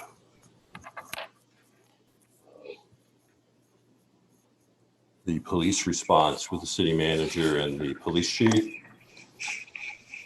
I can't give you any assurances of where that discussion will go, but I will certainly raise the issue that there is a perception that complaints are being made and are not being followed through. So I make that commitment to the board that I will raise that issue. So, Dean, I can see from your conditions that there've been other complaints other than the noise, because you're recommending things like removing recycling from the property, the proper 911 property markings, snow removal, stormwater. Are these all based on prior complaints that the planning department has become aware of? In part, yes, and in part, just in us, once we get the application going down and looking at the property, we're noticing that there are a few things that need to be taken care of, buttoned up a little more. So I want to ask you something now. The existing condition is that any sound, any noise can be heard at 50 feet, right? Discernible. What about using an objective standard like a decibel meter? I know that that was done at Meadowbrook for many years. It may still be done. Right. So in the 2013 approval, the number I, there shall be no noise from this commercial establishment that is plainly audible at a distance of 50 feet from the lot line. Audible. Plainly audible. Right. That is, to be blunt, subjective. Yeah. The idea of having a decibel level has certainly been kicked around and discussed. There are a number of issues with setting a decibel level and then measuring it in terms of you have to have a certified and calibrated noise meter, and then the person who is running the noise meter needs to be certified as well. We did that back in 2013, Yeah. I believe. And so the issue is going to, I mean, again, being blunt, the issue is going to be, it's 11 o'clock on a Friday night or a Saturday night, and there's a complaint made, and the police go down to do a noise reading. You don't know which officer is going to be on duty or be the responding officer. And the key here is that if you're going to take out the noise meter, the person running it needs to be certified. And that has always been the issue that not just this community, but other communities face. And I hear you on Meadowbrook and everything else, and that, you know, you can plan ahead because you know way ahead of time which nights are going to be, you know, they're going to have concerts in Meadowbrook, so therefore they can have the right person on duty to do whatever it is that needs to be done. Well, it sounds like certainly- that this is a concert venue, which is much smaller. This Perhaps the same. The problem is that the police aren't going to have a decibel meter. And even if they did have one, they'd have to be properly trained. I heard you say that. That's understood. Yes. But the other thing is that the police don't carry around copies of conditional use permits and planning board decisions. They, all they are aware of, as some of the abutters have said, is, well, he has a license. There's a permit for outdoor music. But that's not what we're talking about here, right? No, but if, when I raised the issue with the city manager and the police chief, I think there are some things that can be put into place from a procedural standpoint, that the police can train their dispatchers, which there are a more limited number of them than obviously the individual officers. And so therefore, you know, perhaps the answer would be different and the response could be different. And again, I can't make any of those promises, but I do make the promise that I will raise the issue with people who it needs to be raised with. So I'll ask just one more question, then open it up to the other board members. And that really, basically what it comes down to is we're hearing two things, I think, from the public here. We're hearing that we don't trust that Mr. Santagate is going to fall through the conditions because of his past behavior. And they don't trust that the city is going to enforce whatever it is that we approve. Now, we can't do anything about the former, but I'd be curious to know, other than having a meeting with the chief of police and the city manager, what the planning department can do to enforce this or any of the other conditions that we, I mean, you said like in the previous one, well, we might do it, we could do a drive-by, but a drive-by doesn't work in this particular circumstance, obviously. We don't have any staff that work in the evenings that could go out and perform any kind of inspection of compliance, right? Not officially working, no, but we do have staff that lives in the community and they are out and about, just as we all are on occasions. And there have been a number of times when my staff members have come back in the office on Monday morning and said, hey, this is what's going on, you know, Saturday night at you know, at location X. Well, we could budget overtime for those people to actually do it though, right? A couple of them are salaried, so we don't have to have that issue, but yes, I understand what you're saying. I understand. Yeah. Okay. All right. I'm sorry I dominated this, but I'm trying to keep us focused on the matter at hand. So are there any other questions for staff from members of the board? I have oh, go ahead, Kurt. Representative. I have a couple of things. One, when we talk about conditions of, you know, of being able to do this, we require conditions all the time that have to be done prior to approval. I mean, it's no different than trying to, you know, open up your new part of a business or whatever, where you have to, all the conditions have to be met before you get your, say, a certificate of occupancy. So that we do that all the time to make sure of that. The other two things, just from my standpoint, I'm not saying I'm in favor or not in favor, but I want to get this into the record. Mr. Santagate and I actually talked about it at a licensing board. From the fire department, fire prevention, I would just like to see something from the manufacturer, whatever he's using for foam boarding or whatever, to say that it's flame proof, fireproof, you know, actual something from the manufacturer. I know he said it was, and I believe him. I just would like to see that. And the second thing from my standpoint is something that didn't come out until tonight, until we read the letter earlier and then came up about the double door scenario. Obviously that would have to go through a permitting system, I would assume, but that could change occupancy loads. It could change the means of egress, and certainly before, you know, Mr. Santagate starts to swing a hammer to do that, I'd want to make sure fire prevention get a chance to look at the plans for that, to make sure that, you know, I'd hate to see him lose a large chunk of people that he's allowed to have up there because it caused a choke point or something like that. Yeah, so nobody wants to see a disaster like the Rhode Island Whitesnake. No. Yeah, that was horrible. All right. If I may, Mr. Chair, I just have one comment on Mr. that. Delago. If the double door scenario doesn't work out, they also have things called air curtains that also limit sound from coming in or out of establishments without actually having that physical barrier of a door. I like that better. Air curtains. Any other questions for staff from the board? I'd like to say something. It's Jewel. Hi, Jewel. What I'm a little confused about, I guess, is that with a 7-year history of not complying and all these things that are proposed to be done to make this work, there's not going to be a season to see if what's been delayed for 7 years and will finally get done is going to work until we have a summer, because that's the time where it's going to be tested.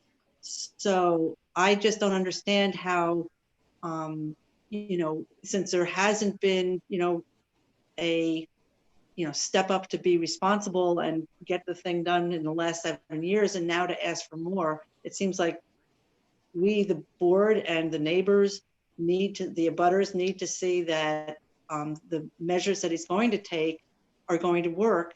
And that really can't be done until we experience another summer. And who knows what next summer will be like. Well, that is a good point. And I think Mr. Santagate understands the timeline here that the board is looking at. Well, I can be open. I can be open in the winter, and I can actually pack the place, and we can find out in the winter time as well. I don't know what the difference would be between now and then. Well, I think one difference is that there would be less abutters in the winter to be effective. Yeah, that's right. They the other businesses close in 42 days, I believe. The cottages and the motel. So, but I think you're certainly hearing what you expected to hear, I think, tonight. Yeah, absolutely. All right. Are there any other questions for staff or Mr. Santagate from members of the board?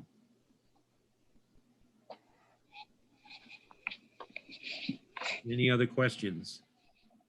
I have a question since we just brought that up.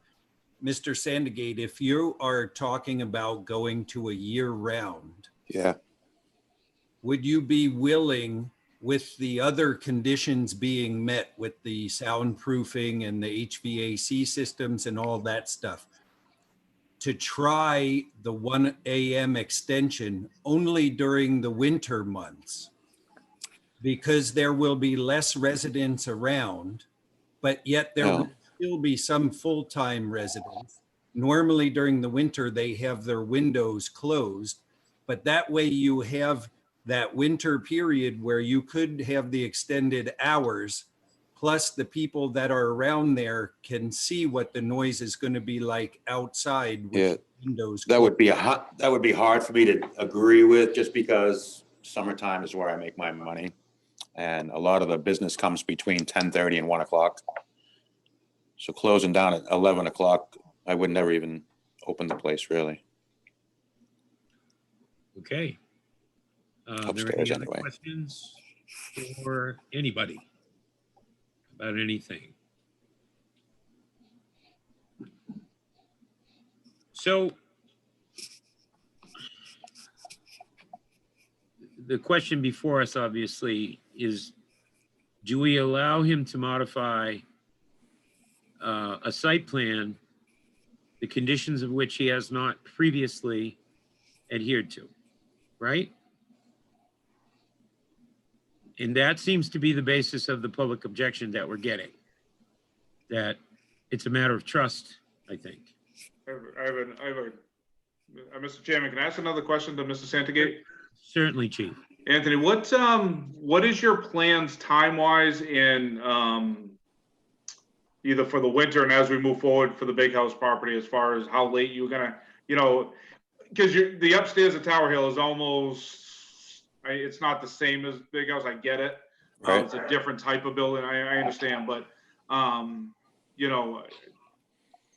thinking shifting it to up there as opposed to the upstairs at the Tower Hill, I mean, what's your winter time and Wintertime, I'm only open downstairs Tower Hill. you won't be opening, even if you got approval of this, you wouldn't open Well, upstairs? if I get approval Yeah. for this, I'll open the upstairs, Right. yeah. What that'd about be the it. Big House property? That's a tough one to fill up in the wintertime. Okay. I was opening once a month for like a Valentine's Day, St. Patrick's Day. All right, which just didn't occasionally happen. special events. Yeah, Okay, thank you. that does have heat and it does have air conditioning up there. Chief, what is the big house you're referring to? The former Paradise Beach Club. Oh, I see, okay. Yeah. That's The indoor section of the Old Paradise Beach Club. Okay. And one of the two stages to which the abutters referred is formerly part of the Paradise Beach Club, right? Mm-hmm. And the other stage is what, between your property and Nothing Fancy? Yep, Okay. exactly. All right. Are there any other questions or any other issues? Well, what is the pleasure of the board? Considering all the concerns, do you feel confident going forward with conditions as they are being recommended tonight and the city's ability to ensure compliance? Because if you're not, then I don't know that approval makes sense. I just want to make sure before I put $100,000 into the upstairs, that you're gonna let me stay open till 1 o'clock. That's the deal breaker that we talked about. Pretty much, I mean, yeah. Okay, Mr. Chair, may I ask something? sure. Well, first I want to say something before I ask the question. Joe Driscoll was referring to me, in case anybody couldn't figure that out. I just want to assure everybody that the magazine that he was referring to, I don't own it. That has something to do with my other job, so I benefit not from that personally. And other than that, other than going to the business. I'm not a partner there. As a matter of fact, I have no partnerships with any of the businesses up at Weirs Beach.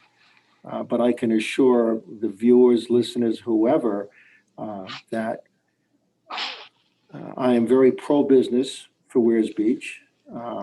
Growing up at Weirs Beach, I've always enjoyed the businesses up there, whether it was on the pier or Teen Haven, which had music very loud at night and got its share of complaints from the neighbors about loud music and fights outside and on the street and things like that that went on all during the 60s.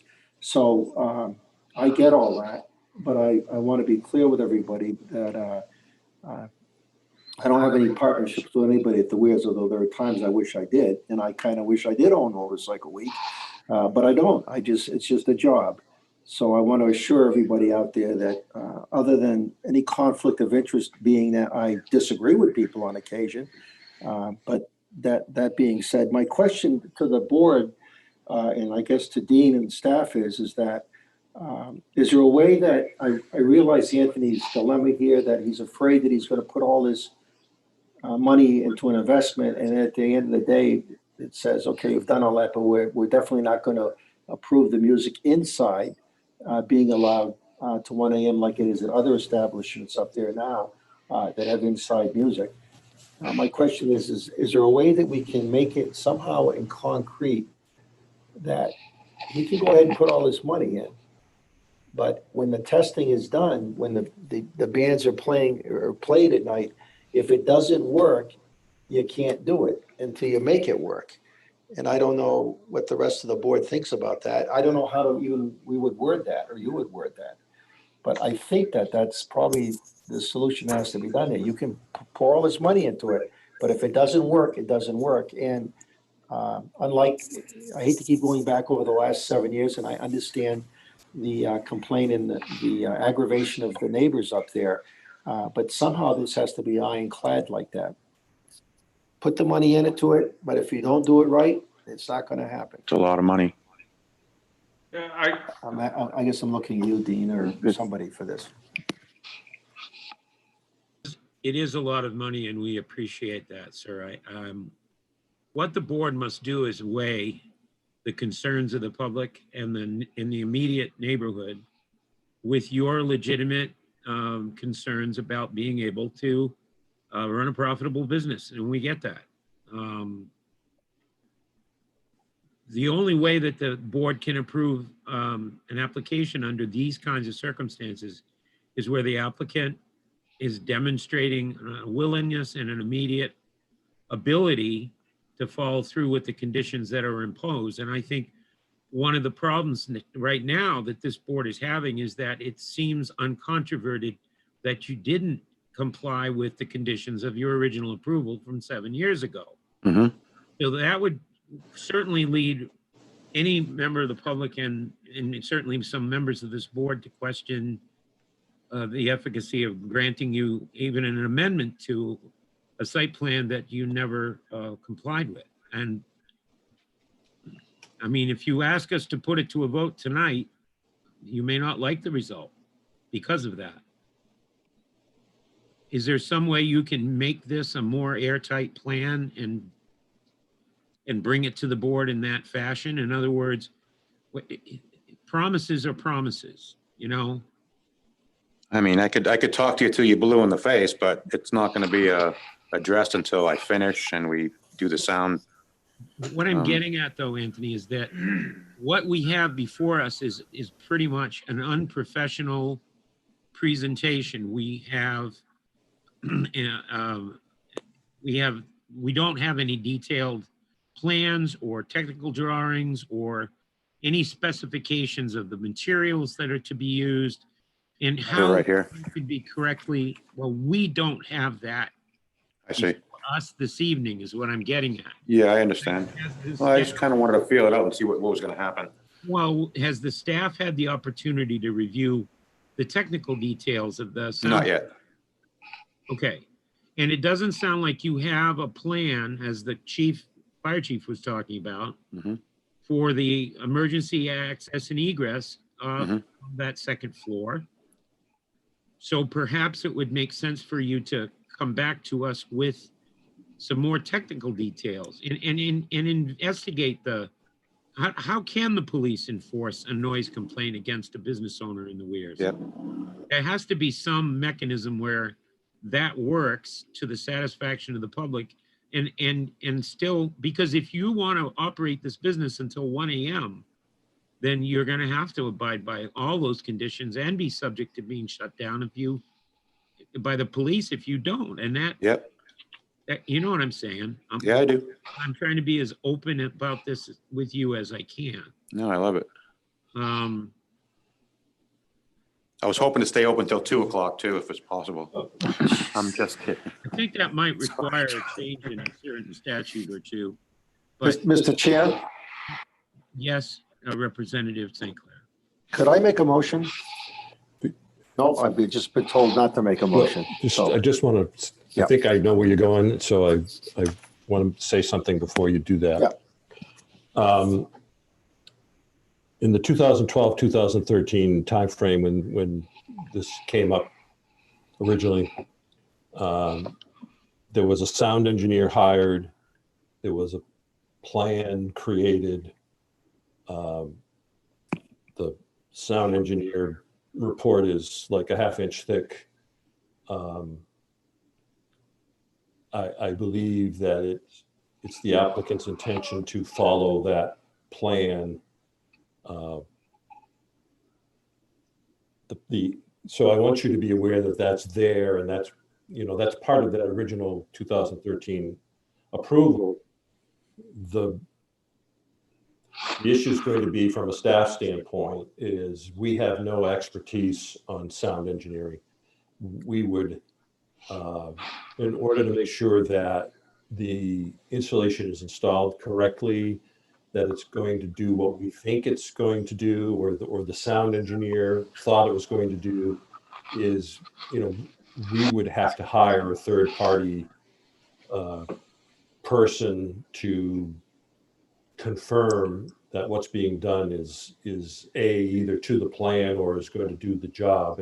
And as you know, traditionally third-party reviews are paid for by the applicant. We choose who we want to hire, but so I just want to put that out there that because I think Mr. St. Clair is going to suggest a tabling, and I want to get that out there as part of the discussion.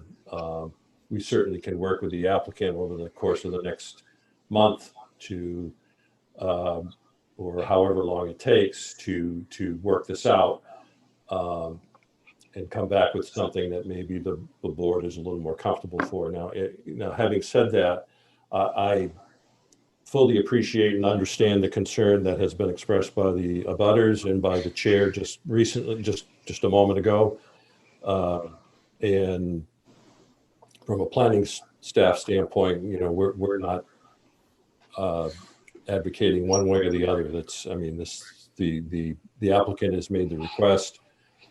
Our job from a staff standpoint is to evaluate it, bring it to you, and figure out what are the best courses of action. But ultimately, the decision, of course, is the board, and I do not envy you making that decision at all. So I just wanted you to be aware that sound report is engineering report is out there. We have it. And we certainly can work with the applicant to do adherence. But I think the point that has been made about if we do all those things and then next summer the issue is not resolved, I don't know where we go from there, because the applicant needs to know they have this approval, or obviously it's not in their financial interest to do this investment necessarily. So it is a little bit of a catch-22 situation there, and I think we need to. I think that can be worked, but it's something to certainly consider. Mr. Chairman, that sound engineer report, that was a condition of the original site plan approval, wasn't it? It's still adherence to it, yes. The report was generated as part of the negotiations that were going on for several months while this application was pending, in that timeframe. But it was the idea that this, if you do what this report suggests, then in theory, the problem goes away. Well, what I'm driving at though is if the applicant this evening is before us and representing that they are going to get into full compliance with the original approval, that can be folded into our conditional approval if and when we vote on this, right? Absolutely. We can bring forward and say, okay, you're going to have to take the next step. We have this half-inch thick report. How do we enforce this? How do we turn this into something that you don't have to deal with the cops coming to your business every night?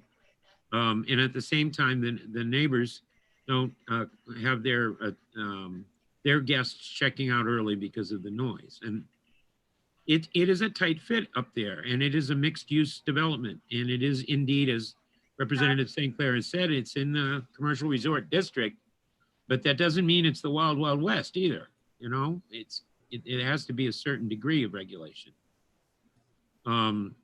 So I was about to recognize Representative St. Clair. I am now wondering whether he still wishes to be heard. Mr. Chairman? Yes, Chief. Did I jump in before Charlie? Sure.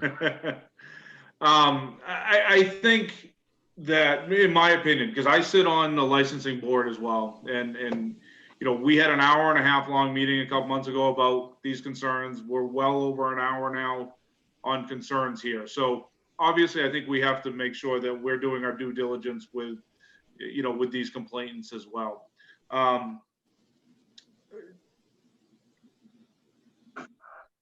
Without saying I would vote yes to it, to certainly see conditions met, sound engineering where whatever planning, whatever we determine comes up with, whether it be decibel, distance, whatever. I'm not a sound engineer. Set out some parameters that are met through sound engineers. I certainly would be more leaning to be able to approve something like this, from my opinion. It's no different than when we ask somebody to, if they say, I'm going to build this building and I got to put a sprinkler system in, and they say, well, there's a pipe on the ceiling, that counts, right? Well, no, you have to meet certain parameters. They have to, and I think that, but we don't allow it to progress until it's done either. And so I just want, I've sat in now almost 3 hours worth of these conversations, and whatever, I see him shaking his head, but whatever is going on up there, and on that stretch of Lakeside Ave, but I think we certainly need to take that into heavy consideration. But I certainly think there's probably something we can do, that the applicant can do, that we can work with to but it's not going to be an overnight fix. But just a couple 2 cents there. Thank you, Chief. I do tend to agree with you. I think we can work something out here, but I don't think we can do it tonight. That being said, Representative St. Clair, would you like to be recognized? I would, and before I make my motion, I just want to emphasize again that this has to be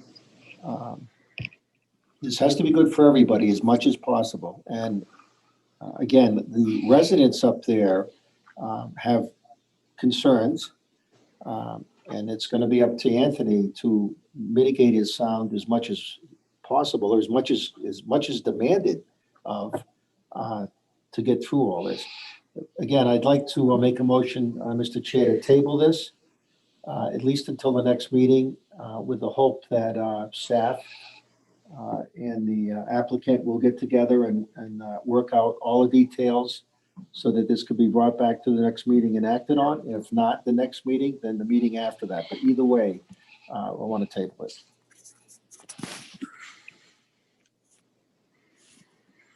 We have a motion to table the matter for the next meeting, which is on what date? October 6th. October 6th, 2020. Is that the motion? Yeah, I'll second that. It's seconded by the chief. Any discussion on the motion? Sensing none, would we have a roll call on the motion to table? Please. Bruce Cheney. No.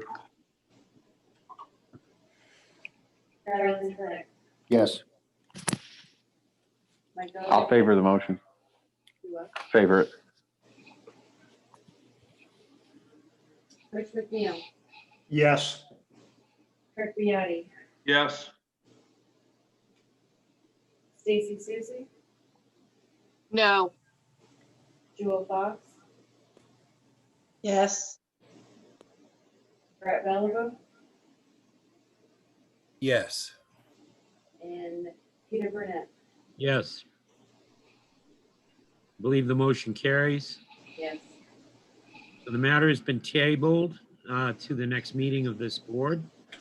I want to thank the applicant for his patience, and I want to thank certainly the abutters that took the time to participate and send us written comments. The record remains open for any other written comments that wishes to be made, as always. You'll be addressed to the planning board, care of the planning department. Okay. Thank you all. Thank you very much. All right, moving right along. We are now at PL 2020-0074 SU. This is 1330 Union Avenue, Barton's Motel. And this is a proposal for a boundary line adjustment with the city of Laconia. I believe this is in connection with the construction of sidewalk in the right of way or something of that. Yeah, if you will, Mr. Chair, before the applicant does their presentation, as you may recall, and Mr. Ropia, sorry if I'm taking some of your thunder, but if you may recall during the deliberations on the condo redevelopment proposal on the Barton's property, that they had asked for a waiver from sidewalks that was not granted. So therefore, there will be sidewalk out in front of the property, and which the developer will pay for, and including contributing to the actual crosswalk that is going to be relocated. The developer does not wish to have the sidewalk on their property for liability issues and maintenance issues. So in order to place the sidewalk on the side of Union Avenue, the boundary line for the property needs to be moved away from Union Avenue an appropriate distance so that which would become part of the city right of way, and therefore the sidewalk will be within the city right of way. City will maintain it. City will have any liability issues that may arise from it. It does not affect any of their development numbers from the standpoint of green space or all those things that has already been taken into consideration when we did the approval before. But this is the actual moving of the boundary line away from Union Avenue, a distance so that the sidewalk can be constructed. I have a question. Isn't the right of way measured from the center line of a state highway like that? No, it's measured boundary line to boundary line, property line to property line, and that being an old road, it varies from place to place. But we know what the property line is now, and we're going to be moving it. Okay. And it's safe to assume that the city is not objecting to this boundary line adjustment? Correct. This is step one of this process. The boundary line will be moved, and then we will have to put in a agenda item into the city council for the city council to accept that land, the 8 or 9 feet or whatever it is that we're taking over for the sidewalk, and then it'll be official. Okay. It doesn't change the city's maintenance of the sidewalk, whether it's on city land or within the right of way, but actually on somebody else's land, right? They- No, I mean, we could have done it with an easement and the city could, you know, do the maintenance, but the developer does not wish for the sidewalk to be on their property, which I think makes perfect sense. Right, okay, thank you. So with that preamble, I believe we have John Roque on the line here. Yes, you do. Well, hi, John, how are you? Wouldn't you like to I'm doing address great. the board regarding this? No, yes, I actually, I had discussed this quite a bit with DPW and it was kind of a joint decision with DPW. We said we were going back and forth between doing it as an easement or a just dedication to the city. And DPW actually was leaning a lot towards this also. It was cleaner for them to have it just in the right of way, and then there's no question at all. They didn't have to worry about easements, and it worked out better for both of us. So, and when we did the approval, like all the plans that you had approved when we were doing the full site plan, all showed this little chunk of land being dedicated to the city all along. We just after the fact, when Dean and I were going through recording Mylars for the condo development, we realized we hadn't actually turned in an application for the adjustments. So this is cleaning that up.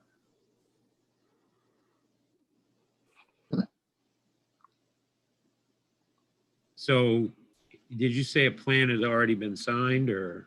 The condominium site plan has been signed and recorded, and the plan that you guys had approved and signed all had this shown on it to begin with, and this is just cleaning it up. So you don't have to change the Mylar? Nope, we made sure of that before we did double checked all that before we did anything. I bet you did. Yep. Right. Are there any questions for the applicant? I just have a quick question. I don't know if it was stated, I missed it or what, but the developer is still constructing the sidewalk. It's just once it's done, that property that it sits on will be turned over to the city. Yes. Yep. Okay. Any more questions for the applicant? Sensing none, then we'll open the public hearing at 9:03 p.m. Are there any abutters that wish to be heard? Any abutters to this 1330 Union Avenue, Barton's Motel? Members of the public? I'm sorry, Rob, I didn't catch that. There's no abutters that have voiced their concerns by raising their hand. Okay. All right then. Well, sensing that there's no public input, I'll close the public hearing at 9:04 p.m. So, Dean, you already said your piece. I'm assuming that your position has not changed since we last spoke. Correct. All right. Are there any further questions from anybody about anything? Okay. What is the pleasure of the board regarding the boundary line adjustment?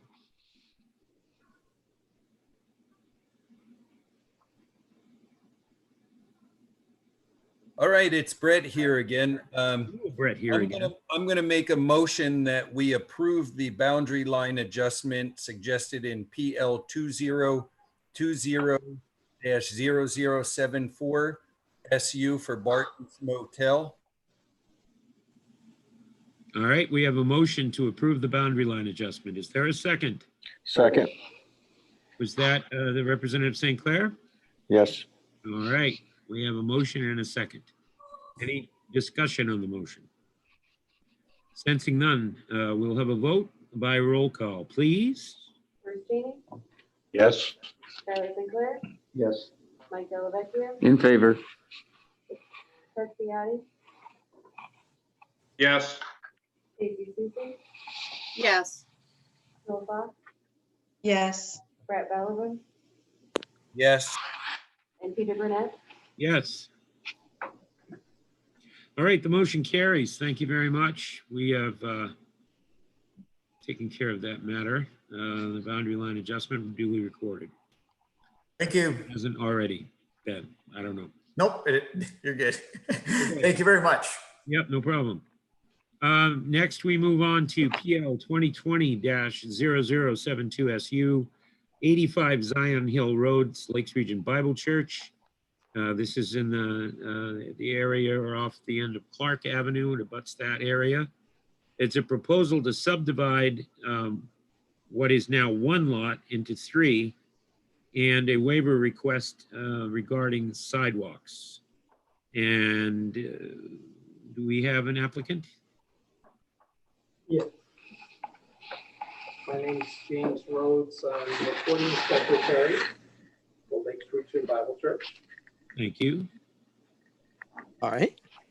What are you trying My to name's do? James Rhodes, Yep. recording secretary, Lakes Region Bible Church. And I'm here representing the church along with 2 other members of our advisory committee. Going to refer to some of the drawings that I believe you probably have. Right.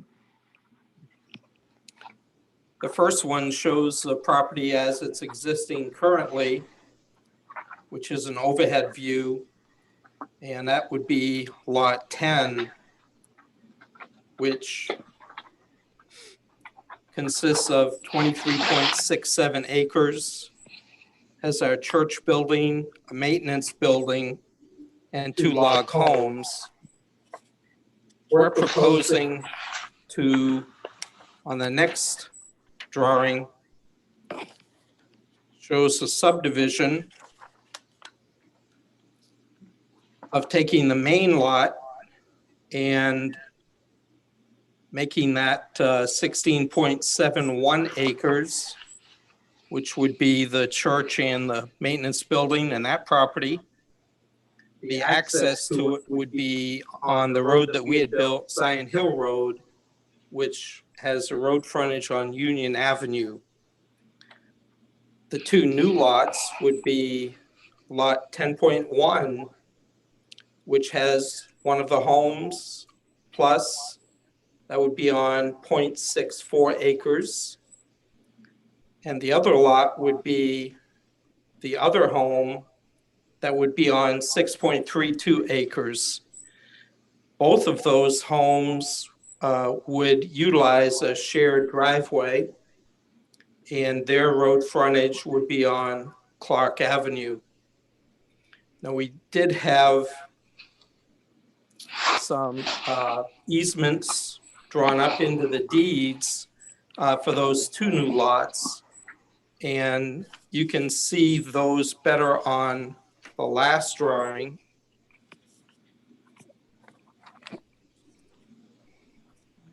So both of the homes would have an easement with each other to share the driveway and the responsibility of taking care of it and maintaining it. They would also have, and they do have now, easements that would be written in to allow the city of Laconia to continue turning around on that turnaround area at the top of Clark Ave with their city trucks, and also to be able to push snow there as they've been doing for many years. The church had given them that easement, I believe it was 18 years ago, and we certainly would like to see that continue. Also, written into each of those deeds would be easements for the church to be able to cross over the driveway and to be able to access our property as a secondary route onto Clark Avenue. We also received a variance from the zoning board to allow for a minimum road frontage, and that would be acceptable. And we have also requested to not build any additional sidewalks. We've asked for a waiver for that because, as you can see on this drawing, the enhanced drawing, the sidewalk goes all the way up Clark Avenue on the left-hand side as you're going up the hill, all the way up until the last house, their driveway. After that, there's, I believe it's 22 remaining feet that any additional sidewalk wouldn't really serve any purpose for the neighborhood at all. There's no real foot traffic at that point. And it would really just make things more difficult in terms of plowing snow, or we actually have our mailboxes right there too. So I think that's all I really had that I can think of to share.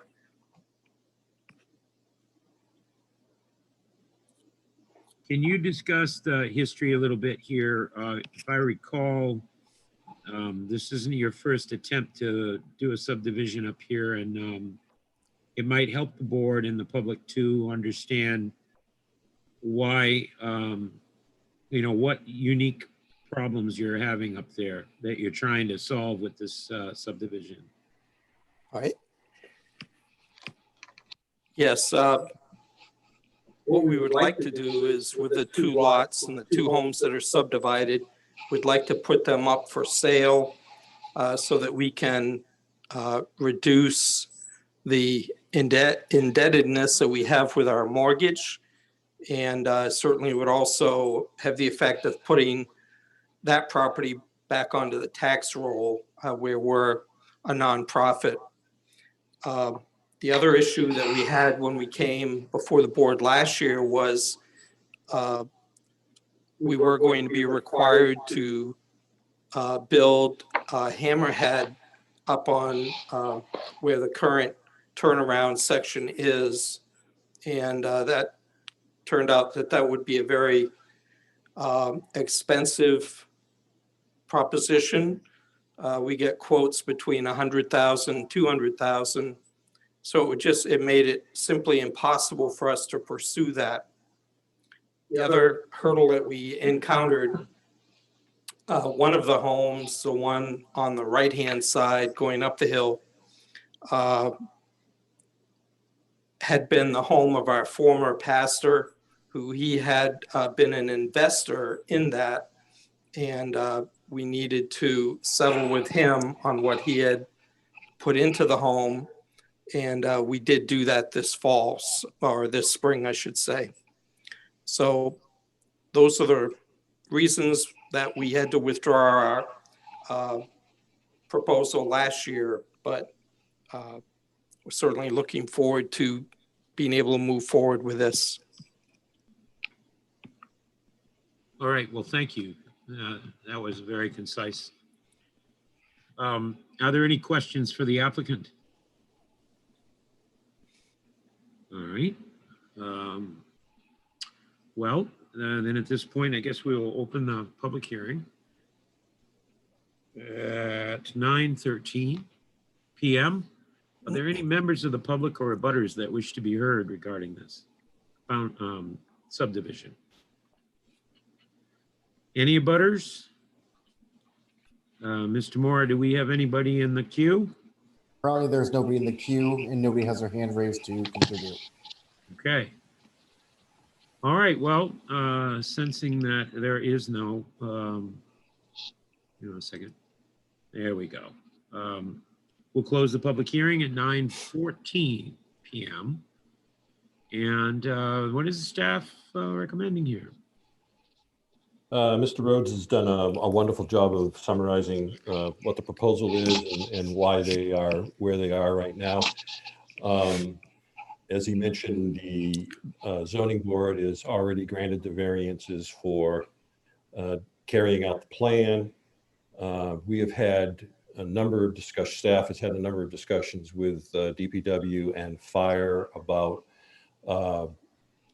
the existing turnaround area, which is already covered by an easement, which DPW in particular, their main concern is to preserve that easement, that turnaround area, so that when they come down Clark Avenue, particularly in the winter, to do snow removal, that they can continue to do what they have been doing for many years, and that is continue onto the church property, or what is now the church property, and dump the snow and then turn around and then go the other direction. The trash trucks do the same things.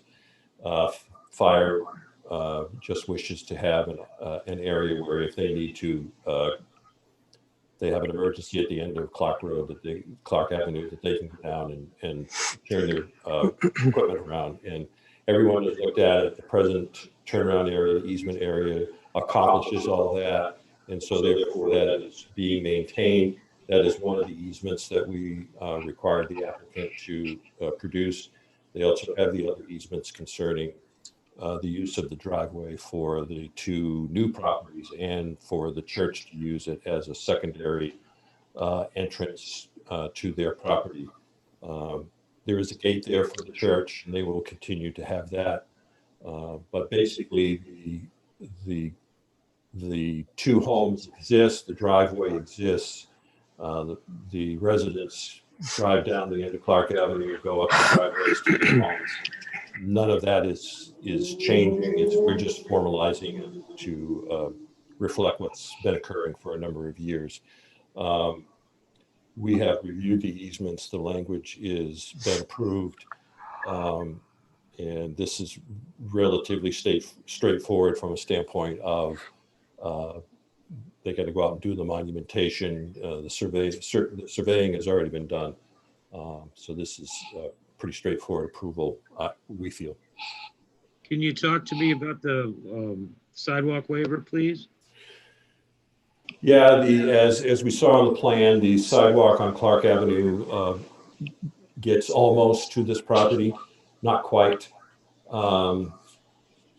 We are in support of the request for the waiver from the standpoint of it's adding two more houses. It's not adding any houses. The two houses already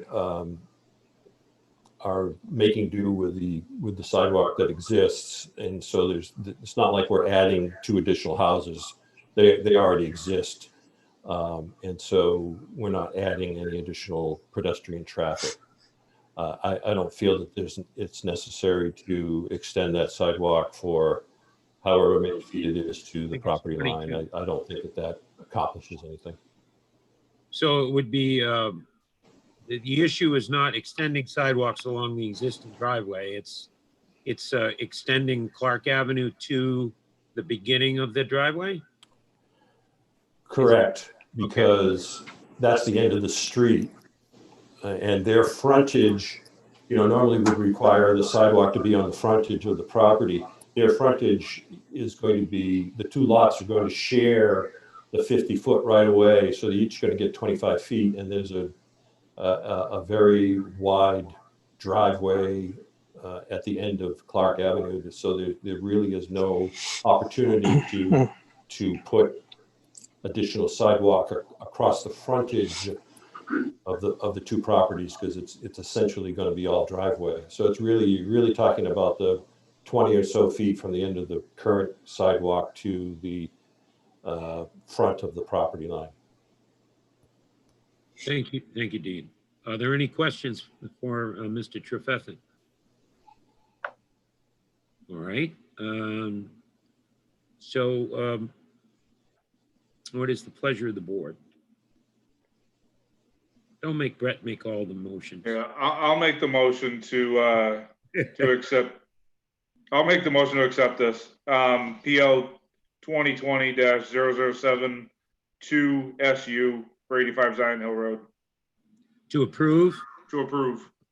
Okay, and does that include the waiver? Yeah, in its entirety, the proposal to subdivide and the waiver for sidewalks. And I'm assuming that you specifically want to include the staff recommendations 1, 2, and 3? Yeah, I don't have that on how it's written on my thing, but yes, with staff recommendations. Okay, with the staff recommendations. Okay. Second that motion. We have a motion by Chief Beatty and a second. Second. Okay, and Dean's waiving. Yeah, just a technicality. You need to accept this application before you can approve it. So if you could do that first. So the chief was right, and I stand corrected. I was going to say, didn't I say accept at one point? Okay. You did, and Needs to be a separate vote. That's it. I resign. Sorry. Okay, so the motion is to accept this application, and it has been seconded. Is there any discussion on the motion to accept the application? Sensing none, may we have a roll call vote on the motion to accept, please? Bruce Cheney, Yes. Charlie Sinclair, Yes. Mike Delvecchio, Approve. Kirk Biati, Yes. Stacy Susie, Yes. Jewel Fox, Yes. Brett Bellevue, Yes. and Peter Burnett. Yes. The motion carries unanimously. And now before us is the issue of approval. The motion previously made reference to all the conditions. I'll make the motion to approve PL 2020-0072SU for the subdivision on Zion Hill Road and the sidewalk waiver with staff recommendations. Okay, Yep, second it. seconded by Representative St. Clair. So normally I don't like granting sidewalk waivers, but I think this one makes sense. Especially knowing the history of the development up there, the relationship between the church and Clark Avenue neighborhood. It's duly noted that they were all noticed as abutters, I believe, and there was no input this evening, which I think can safely interpret as being there's no opposition. So, any discussion on the motion? Well, sensing none, may we have a roll call vote, please? Bruce Cheney, Yes. Charlie Sinclair, Yes. Mike Delvecchio, Favor. Kirk Biati, Yes. Stacy Susie, Yes. Jewel Fox, Yes. Brett Bellevue, Yes. and Peter Burnett. Yes. Motion carries unanimously. I would concur with staff's recommendation. Sir, you did a very good job making a presentation this evening, and we wish you all the best. Thank you very much, and appreciate your hard work behind the scenes here. Most people don't see this, so a lot of late nights, I'm sure, but thank you. No, we live for these moments. So, moving along, we are now at 9.5, 06017 SP. It's an amendment to Sarah here, 59 Bissell Avenue. It's a request for Irwin Motors to amend the original application to add 10,122 square feet addition at the service department. And Mr. Chair, you need to accept this application. We do. Is there a motion? Is the application in order and ready for acceptance? It is. Well, then, would someone care to make such a motion? I'll make that motion. Thank you, Counselor. So there is a motion to accept. Is there a second? I'll second it. Seconded by Chief Biati. Any discussion? May we have a roll call on the motion to accept? Bruce Cheney, Yes. Charlie Sinclair, Yes. Mike Delvecchio, Accept. Kirk Biati, Yes. Stacy Susie, Yes. Jewel Fox, Yes. Brett Bellevue, Yes. Peter Burnett. Yes. The motion has been passed and the application has been accepted. And could we hear from the applicant, please? Hi, good evening. This is Nick Schedule. I'm an engineer with Dubois and King, representing the applicant, Irwin Automotive. And this project is for a 10,000 plus square foot addition to their service department. The addition will be in a location where there's existing parking and pavement, and includes demolition of 3 sheds that are on the site that are used for storage right now. The project is within the wetland buffer. It's within an area that's already been disturbed by the parking lot. So the area of disturbance was all going to be within the existing impervious surfaces. The project includes some sewer work to reroute the sewer service around the proposed addition location.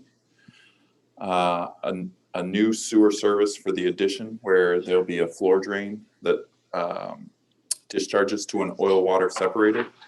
And then from the oil water separator, it connects into the city's sewer collection system. Any runoff that is generated on the site is going to be consistent with the existing runoff for the site. So there's going to be no increase in volume and no increase in the impervious area. The impervious area will actually be reduced slightly as a result of reconfiguring the driveway around the new building addition. There'll be site lighting on the exterior of the addition, just wall-mounted site lights, downward cast, dark sky compliant. We've done a parking calculation based on their current number of service bays and the current use for display area for auto dealership, and they meet their parking requirements now. So although there will be a reduction in the parking that's on site as a result of the addition, they're still within the parking requirements that are set by the zoning ordinance.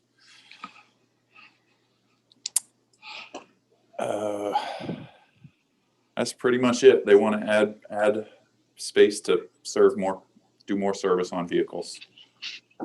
I have a question. Isn't there a brook that runs through this property with like a double culvert under Bisson Ave? There's been a history of flooding in that area. So I'm concerned. Talk to me about the stormwater drainage, the stormwater handling. The stormwater, so we're not changing any of the runoff. So we're going from what's paved driveway parking lot and putting that as a rooftop. So the runoff will be going in the same direction as it goes now. There is a wetland adjacent to the parking lot. That wetland drains through a culvert system. Yep. It ties into a catch basin that's within the parking lot and then discharges to another wetland that is between the Quick Lane and Department of Public Works. And then that drains under Bisson Avenue towards the Winnipesaukee River. Right. That's what you're referring to, is that it's like a seasonal brook or something, right? Yeah, it's a wetland drainage. I call it like a drainage ditch that was created, I think, as a result of all this development, both on Union Ave and Bisson. Well, I think it's a matter of note that this whole area is filled land, and from there all the way up Lakeport to Lakeport Square along the shore of Opeechee was all filled land, right? Well, you wouldn't know that. Yeah, probably, no doubt. Right. I would point out it's a site plan amendment just to deal with gotcha. Going from the parking to the building. But in terms of our application, we're not looking to increase any stormwater runoff from the site. Okay. And the addition is to the rear of the existing building? It is. Yeah. Okay. All right. Thank you. Any questions for the applicant from members of the board? All right. Sensing none. On the public hearing, we'll open the public hearing at 9:30 p.m. It's Eastern Daylight Time. Are there any members of the public on the line or on Zoom? Yes. Anyone? Oh, I see someone whose last name is Irwin. That would be an applicant. All right. You should be allowed to talk. I'm sorry, what? Yep, if the applicant just wants to unmute themselves, they should be able to talk. Okay, so we're talking, Chris, there we go. Yeah, so this is Chris Irwin. Was just going to address or at least flooding in the last 8 or 10 years, anything that we have had. One of the underground pipes that does relieve goes from a sewer drain or a catch basin rather in our parking lot. There are a couple of those, and we did have some consistent issues with flooding. We found that when some original paving was done, they nicked the top of one of the pipes and covered it with just like a sign that they found out in our parking lot. Over time, that pipe filled in with gravel, dirt, and sand.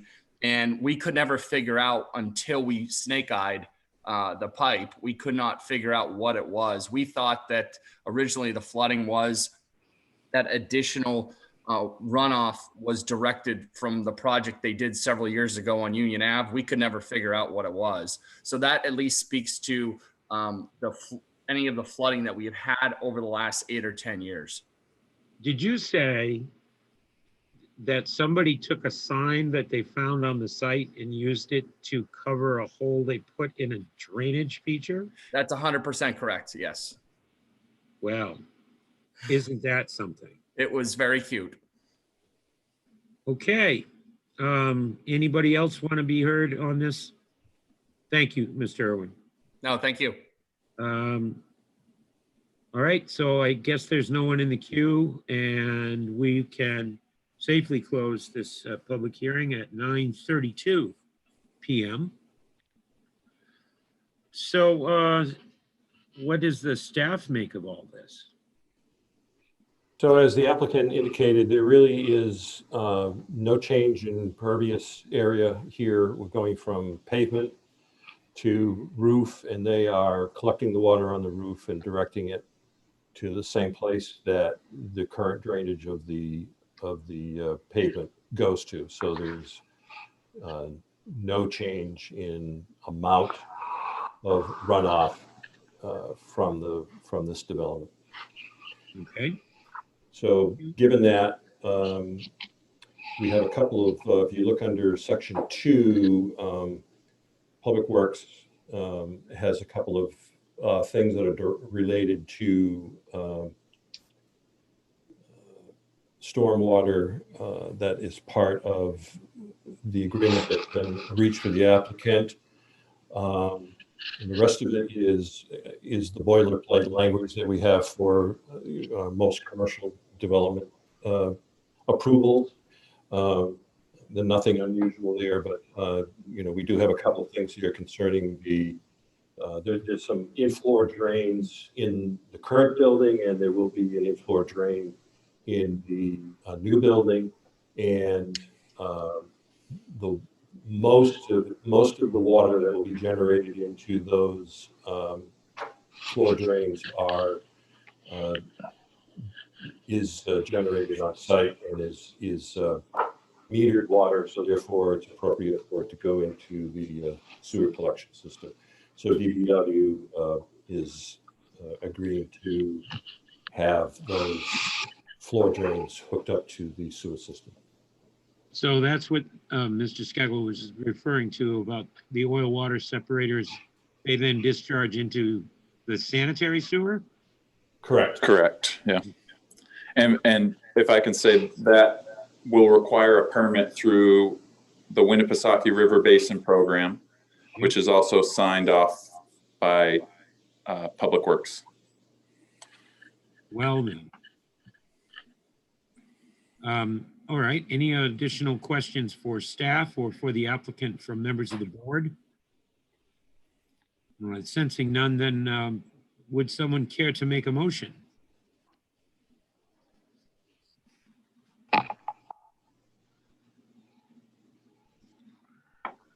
Mike Dellavecchia, I'll make the motion that we approve 06-017 SP, Kristen Avon Urban Motors application to add the addition to their service department. Okay, this is an amendment to the 06 site plan. Is there a second to the Dellavecchia's motion? Second by Mr. St. Clair.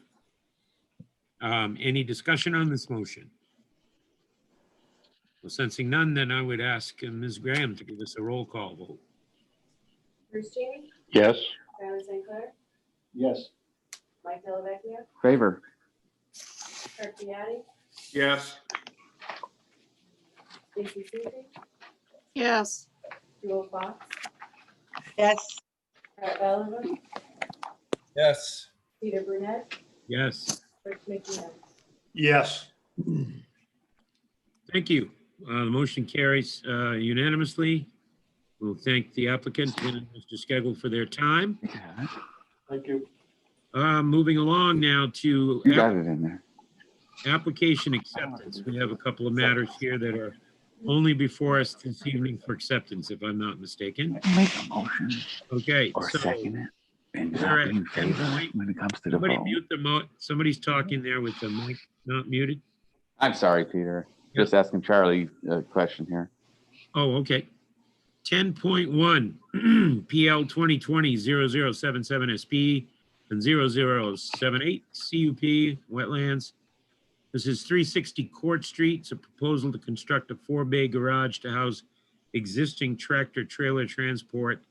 And it's before us for application acceptance. So I would ask Mr. Trefethan, is the application in suitable shape to be accepted? Yes, it is. All right. Would anyone care to make a motion? Move to accept. All right, we have a motion to accept the application, planning board application. This is George C. Stafford and Sons, by the way. Is there a second? I will second. All right, we have a motion and a second. Is there any discussion on the motion? It is the understanding this matter would be scheduled for a public hearing at the next meeting, Mr. Trefethan? Yes. Okay, with that understanding, would anyone care to make a motion? You have the motion. You have the motion. Yes, we have the motion. Duh. Okay. Roll call, please. Bruce Cheney, Yes. Charlie Sinclair, Yes. Mike Delvecchio, Accept. Kirk Deity, Yes. Stacy Susie, yes, Jewel Fox, yes, Brett Belvin, Yes. Peter Burnett, Yes. Rich McNeil. Yes. Should we hold that vote again, just because the chair's confused? All right, the motion carries that the application has been accepted. We look forward to hearing from George C. Stafford and Son at the next meeting of this board. Thank you. Moving along, PL 2020-0079 SP and 0080 CUP.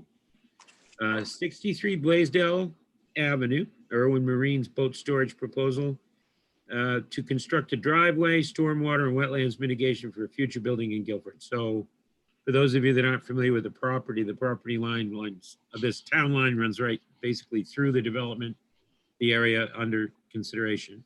So they have to build these features for a structure that will be before the Guilford Planning. Is the application in order and ready for acceptance? Yes, it is. All right, any questions on that?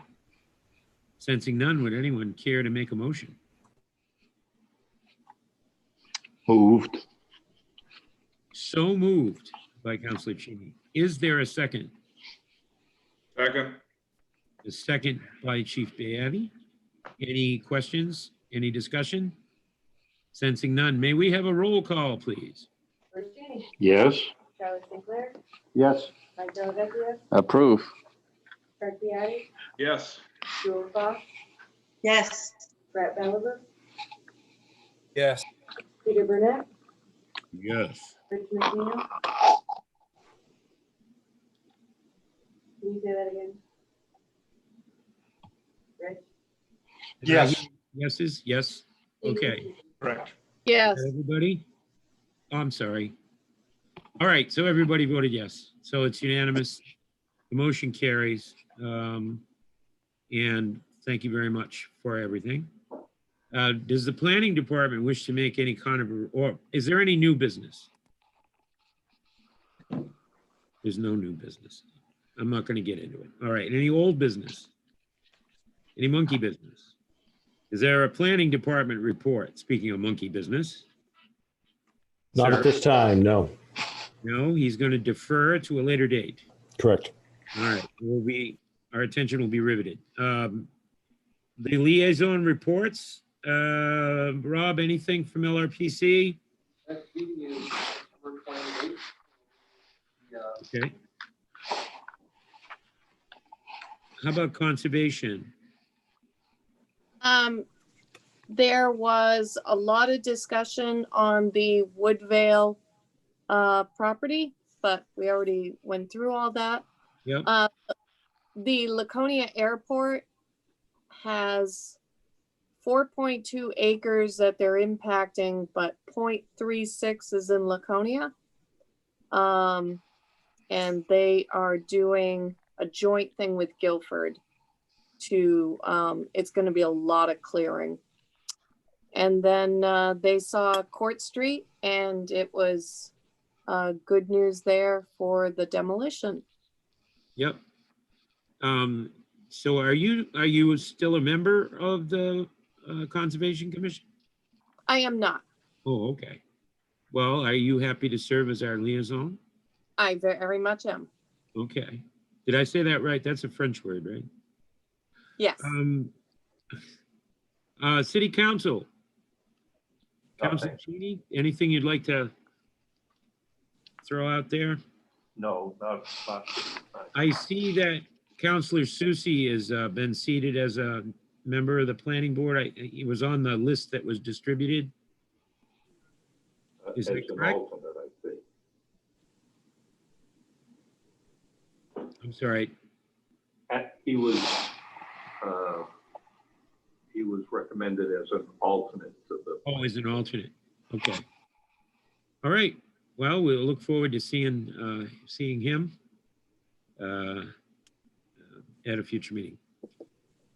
It looks like there is no other business before us. Would anyone care to make a motion to adjourn what is probably the longest meeting we've had in about a year? I'll make that motion. Oh, I love the special effects. That's really cool. Motion to adjourn is granted. Moved. Thank you all very much for your hard work this evening and certainly for staff's hard work leading us into this. You guys all did a very, very good job with some complicated material tonight. Thanks. Isn't that a conflict of interest?